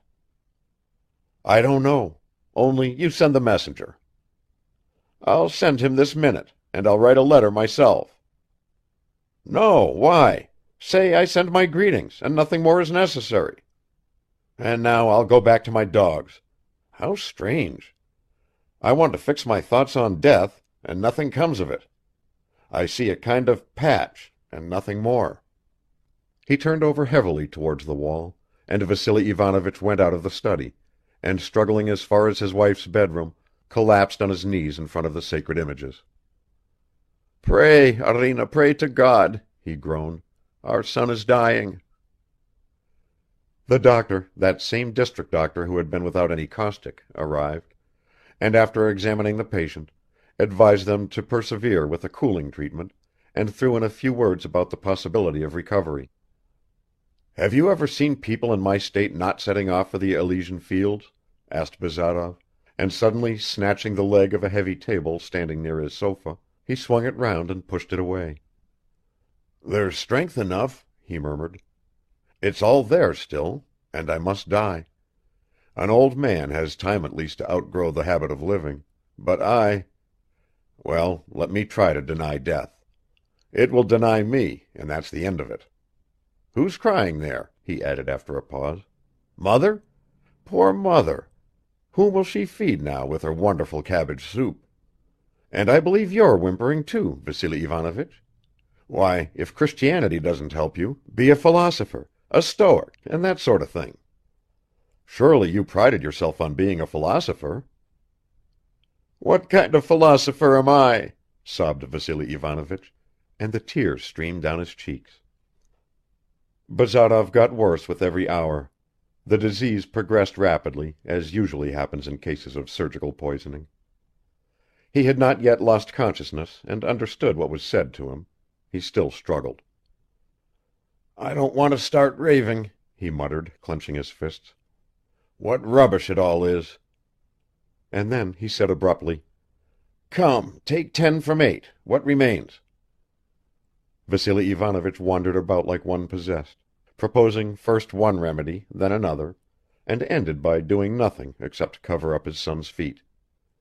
"Try wrapping up in cold sheets, emetic, mustard plasters on the stomach, bleeding," he said with an effort. The doctor, whom he had begged to stay, agreed with everything he said, gave the patient lemonade to drink, and for himself asked for a pipe and for something warming and strengthening, meaning vodka. Arina Vlasyevna sat on a low stool near the door and only went out from time to time to pray. A few days previously a little mirror had slipped out of her hands and broken, and she had always considered this as a bad omen. Even Anfisushka was unable to say anything to her. Timofeich had gone off to Madame Odintsov's place. The night passed badly for Bazarov. High fever tortured him. Towards the morning he felt a little easier. He asked Arina Vlasyevna to comb his hair, kissed her hand, and swallowed a few sips of tea. Vassily Ivanovich revived a little. "Thank God," he repeated. "The crisis is near. The crisis is coming." "There, think of that," muttered Bazarov. "What a lot a word can do. He's found one. He said 'crisis' and is comforted. It's an astounding thing how human beings have faith in words. You tell a man, for instance, that he's a fool, and even if you don't thrash him, he'll be miserable. Call him a clever fellow, and he'll be delighted even if you go off without paying him." This little speech of Bazarov's, recalling his old sallies, greatly moved Vassily Ivanovich. "Bravo! Splendidly said! Splendid!" he exclaimed, making as though to clap his hands. Bazarov smiled ruefully. "Well, so do you think the crisis is over or approaching?" "You're better, that's what I see. That's what rejoices me." "Very well, there's never any harm in rejoicing. And do you remember, did you send the message to her?" "Of course I did." The change for the better did not last long. The disease resumed its onslaughts. Vassily Ivanovich was sitting close to Bazarov. The old man seemed to be tormented by some particular anguish. He tried several times to speak, but could not. "Evgeny," he ejaculated at last. "My son, my dear beloved son." This unexpected outburst produced an effect on Bazarov. He turned his head a little, evidently trying to fight against the load of oblivion weighing down on him, and said, "What is it, father?" "Evgeny," went on Vassily Ivanovich, and fell on his knees in front of his son, who had not opened his eyes and could not see him.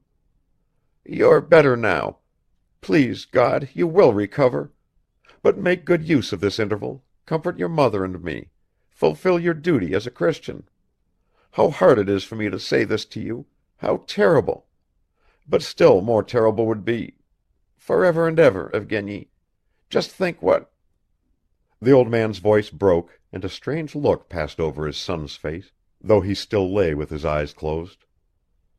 "I won't refuse, if it's going to bring any comfort to you," he muttered at last. "But it seems to me there's no need to hurry about it. You say yourself, I'm better." "Yes, Evgeny, you're better, certainly. But who knows, all that is in God's hands, and in fulfilling your duty..." "No, I'll wait a bit," interrupted Bazarov. "I agree with you that the crisis has come. But if we're mistaken, what then? Surely they give the sacrament to people who are already unconscious." "For heaven's sake, Evgeny..." "I'll wait. I want to sleep now. Don't disturb me." And he laid his head back on the pillow. The old man rose from his knees, sat down on a chair, and clutching at his chin began to bite his fingers. The sound of a carriage on springs, a sound so remarkably distinguishable in the depths of the country, suddenly struck upon his hearing. The light wheels rolled nearer and nearer, the snorting of the horses was already audible. Vassily Ivanovich jumped up and ran to the window. A two-seated carriage harnessed with 4 horses was driving into the courtyard of his little house. Without stopping to consider what this could mean, feeling a kind of senseless outburst of joy, he ran out into the porch. A livened groom was opening the carriage door. A lady in a black shawl, her face covered with a black veil, stepped out of it. "I am Madame Odintsov," she murmured. "Is Evgeny Vassilich still alive? Are you his father? I have brought a doctor with me." "Benefactress!" exclaimed Vassily Ivanovich, and seizing her hand, he pressed it convulsively to his lips, while the doctor, brought by Anna Sergeyevna, a little man in spectacles, with a German face, climbed very deliberately out of the carriage. "He's still alive. My Evgeny is alive, and now he will be saved. Wife! Wife! An angel from heaven has come to us." "What is this? My God!" stammered the old woman, running out of the drawing room, and understanding nothing, she fell on the spot in the hall at Anna Sergeyevna's feet and began kissing her skirt like a mad woman. "What are you doing?" protested Anna Sergeyevna, but Arina Vlasyevna did not heed her, and Vassily Ivanovich could only repeat, "An angel! An angel!" "Wo ist der krank? Where is the patient?" said the doctor at last in some indignation. Vassily Ivanovich came to his senses. "Here, this way, please follow me. Wertester College," he added, remembering his old habits. "Ah," said the German with a sour grin. Vassily Ivanovich led him into the study. "A doctor from Anna Sergeyevna Odintsov," he said, bending right down to his son's ear. "And she herself is here." Bazarov suddenly opened his eyes. "What did you say?" "I tell you that Anna Sergeyevna is here, and has brought this gentleman, a doctor, with her." Bazarov's eyes looked round the room. "She is here. I want to see her." "You will see her, Evgeny, but first we must have a talk with the doctor. I will tell him the whole history of your illness, as Sidor Sidorich," this was the district doctor's name, "has gone, and we will have a little consultation." Bazarov glanced at the German. "Well, talk away quickly, only not in Latin. You see, I know the meaning of Jam moritur. Der Herr scheint des Deutschen mächtig zu sein, began the new disciple of Aesculapius, turning to Vasily Ivanovich. Ich gab. We had better speak Russian, said the old man. Ah, so that's how it is. By all means. And the consultation began. Half an hour later, Anna Sergeyevna, accompanied by Vasily Ivanovich, entered the study. The doctor managed to whisper to her that it was hopeless even to think that the patient might recover. She looked at Bazarov and stopped short in the doorway, so abruptly was she struck by his inflamed and at the same time death-like face and by his dim eyes fixed on her. She felt a pang of sheer terror, a cold and exhausting terror. The thought that she would not have felt like this if she had really loved him flashed for a moment through her mind. "Thank you," he said in a strained voice. "I never expected this. It is a good deed. So we see each other once more, as you promised." "Anna Sergeyevna was so good," began Vasily Ivanovich. "Father, leave us alone. Anna Sergeyevna, you will allow it, I think, now." With a motion of his head he indicated his prostrate helpless body. Vasily Ivanovich went out. "Well, thank you," repeated Bazarov. "This is royally done. They say that emperors also visit the dying." "Evgeny Vassilich, I hope—" "Ah, Anna Sergeyevna, let's speak the truth. It's all over with me. I've fallen under the wheel. So it turns out that there was no point in thinking about the future. Death is an old joke, but it comes like new to everyone. So far I'm not afraid, but soon I'll lose consciousness and that's the end." He waved his hand feebly. "Well, what have I to say to you? I loved you? That had no sense even before, and less than ever now. Love is a form, but my own form is already dissolving. Better for me to say, 'How wonderful you are!' And now you stand there, so beautiful." Anna Sergeyevna involuntarily shuddered. "Never mind, don't be agitated. Sit down over there. Don't come close to me. You know my disease is infectious." Anna Sergeyevna walked quickly across the room and sat down in the armchair near the sofa on which Bazarov was lying.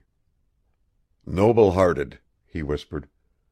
"Oh, how near and how young, fresh and pure, in this disgusting room. Well, good-bye. Live long, that's best of all, and make the most of it while there is time. You see, what a hideous spectacle, a worm, half crushed but writhing still. Of course, I also thought, I'll break down so many things. I won't die. Why should I? There are problems for me to solve, and I'm a giant. And now the only problem of this giant is how to die decently, though that too makes no difference to anyone. Never mind, I'm not going to wag my tail." Bazarov fell silent and began feeling with his hand for the glass.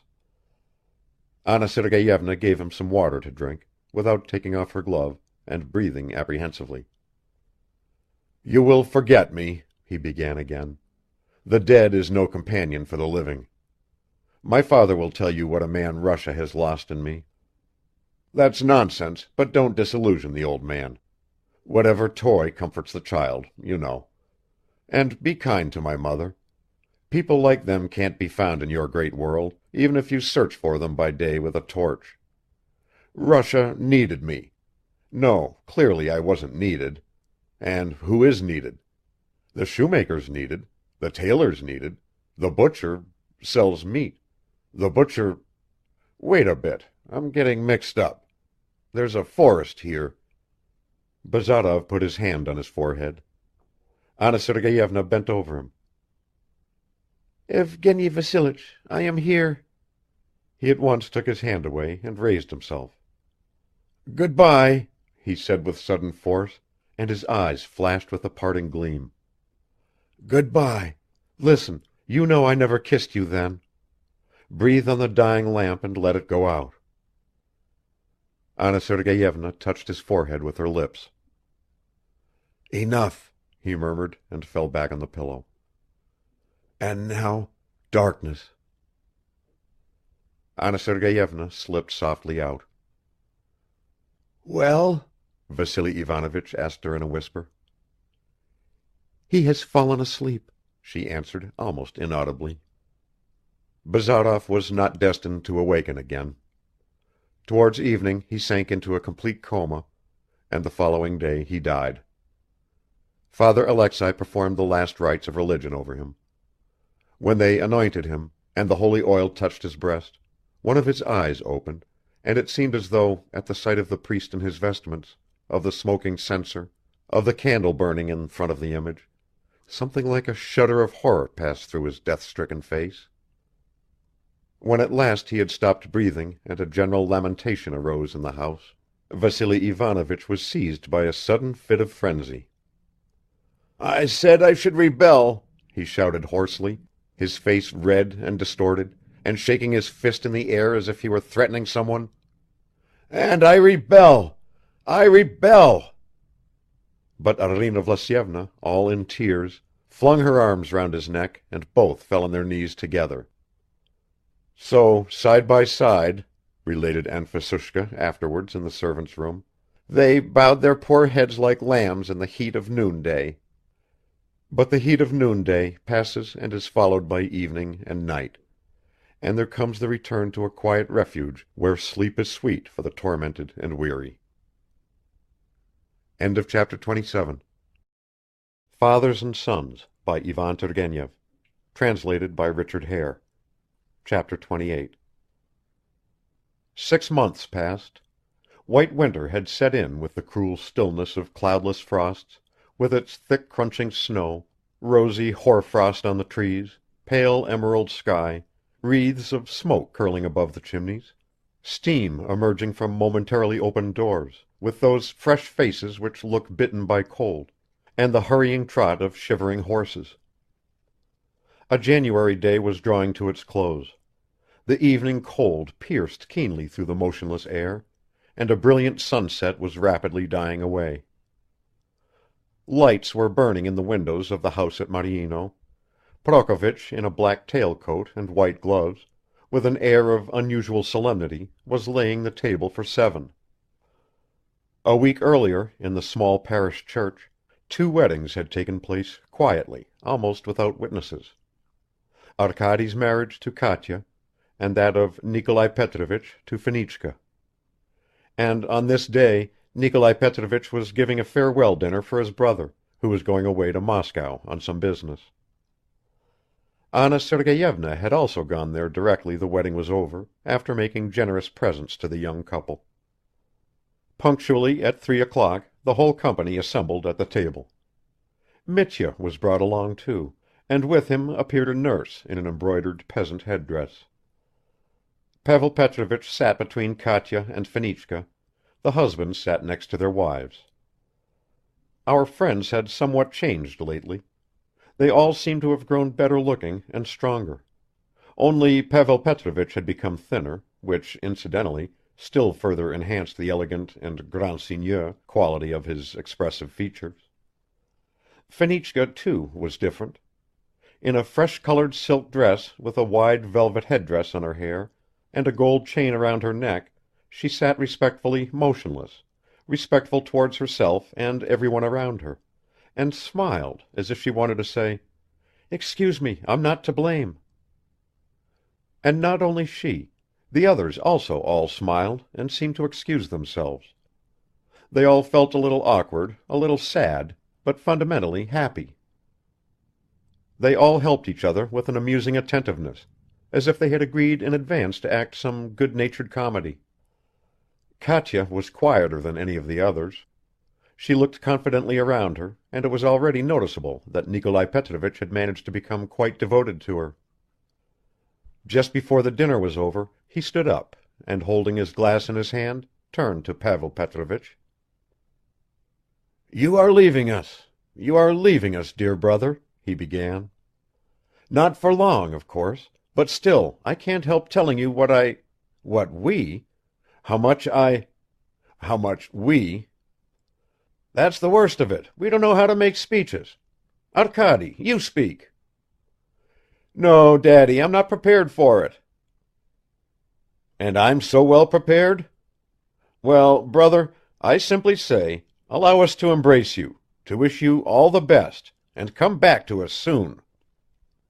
Pavel Petrovich exchanged kisses with everyone, not excluding Mitya, of course.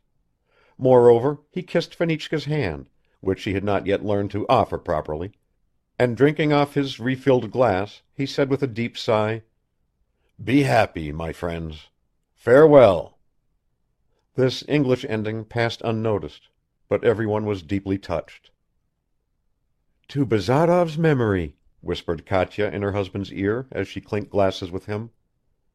Arkady pressed her hand warmly in response, but he did not venture to propose that toast aloud.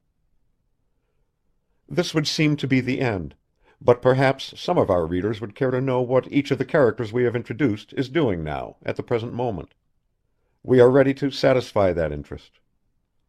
Anna Sergeyevna has recently married again, not for love but out of reasonable conviction, a man who may be one of the future leaders of Russia, a very clever lawyer with vigorous practical sense, a strong will, and a remarkable gift of eloquence, still young, good-natured, and cold as ice. They live very harmoniously together, and may live to the point of attaining happiness, perhaps even love. Princess X is dead, forgotten on the day of her death. The Kirsanovs, father and son, live at Mariino. Their fortunes are beginning to mend. Arkady has become assiduous in the management of the estate, and the farm now yields a fairly substantial income. Nikolai Petrovich has become one of the arbitrators in the land reforms, and works with all his energy. He is constantly driving about the district, delivers long speeches. He belongs to those who believe that the peasants must be made to understand, meaning that by frequent repetition of the same words they should be brought into a state of quiescence. And yet, to tell the truth, he does not fully satisfy either the cultured landowners, talking with a hiss or with a sigh about the emancipation, pronouncing it like a French word, or the uncultured ones who without ceremony curse the damned emancipation. He is too soft-hearted for either set. Katerina Sergeyevna has a son, Kolya, and Mitya already runs about fearlessly and talks a lot. Fenichka, Fedosya Nikolayevna, after her husband and Mitya, adores no one so much as her daughter-in-law, and when Katerina plays the piano, she would gladly spend the whole day at her side. A passing word about Pyotr. He has grown quite rigid with stupidity and self-importance, and pronounces all his O's like U's, but he too is married, and received a respectable dowry with his wife, the daughter of a market gardener in the town, who had refused two excellent suitors, only because they had no watches. While Pyotr not only had a watch, he even had a pair of patent leather shoes.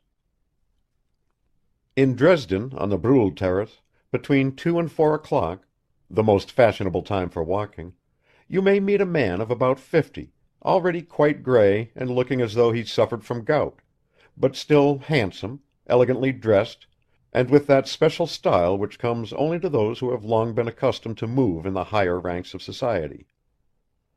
This man is Pavel Petrovich.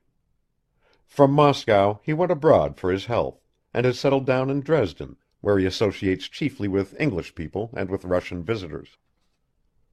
With the English he behaves simply, almost modestly, but with dignity.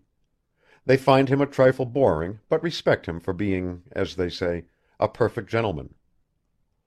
With Russians he is more free and easy, gives vent to his spleen, makes fun of them and of himself, but he does all this very agreeably, with an air of ease and civility.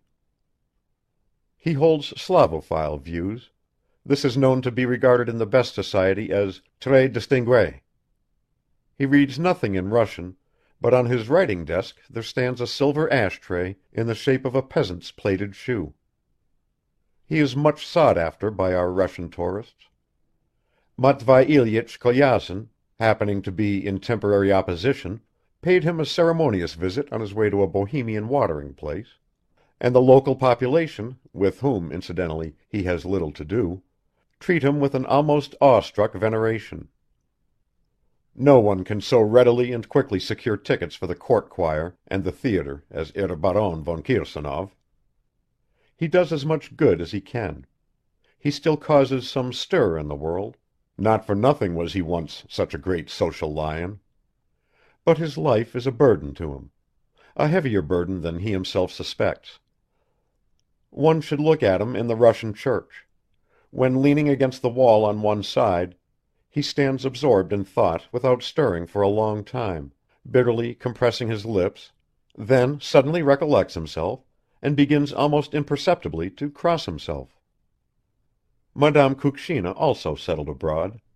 She is now in Heidelberg, and is no longer studying natural history, but has turned to architecture, in which, according to her own account, she has discovered new laws.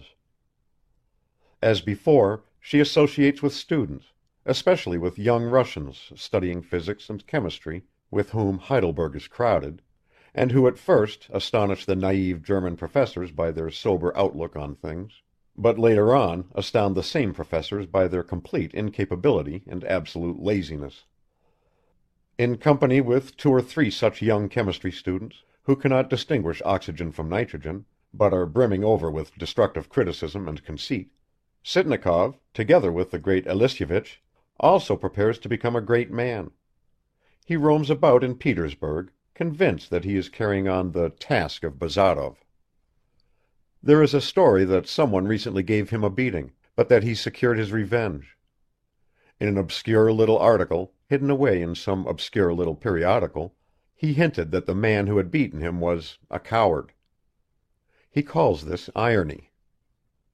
His father bullies him as before, while his wife regards him as a fool, and a literary man. There is a small village graveyard in one of the remote corners of Russia. Like almost all our graveyards, it has a melancholy look. The ditches surrounding it have long been overgrown. Gray wooden crosses have fallen askew and rotted under their once painted gables. The gravestones are all out of position, just as if someone had pushed them from below. 2 or 3 bare trees hardly provide some meager shade. The sheep wander unchecked among the tombs.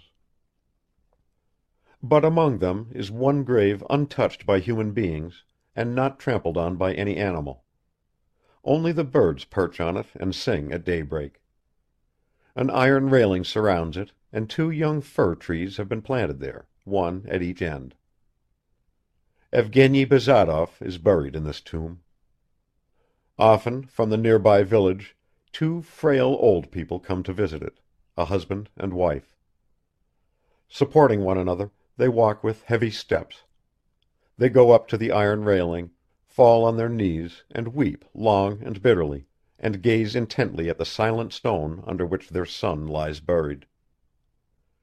They exchange a few words, wipe away the dust from the stone, or tidy up some branches of a fir tree, then start to pray again and cannot tear themselves away from that place where they seem to be nearer to their son, to their memories of him. Can it be that their prayers and their tears are fruitless?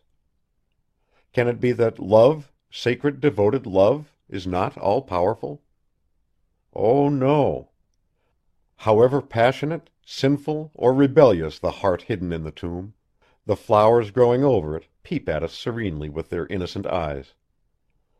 They tell us not only of eternal peace, of that great peace of indifferent nature, they tell us also of eternal reconciliation and of life without end. The End. End of chapter 28. End of Fathers and Sons by Ivan Turgenev. Translated by Richard Hare.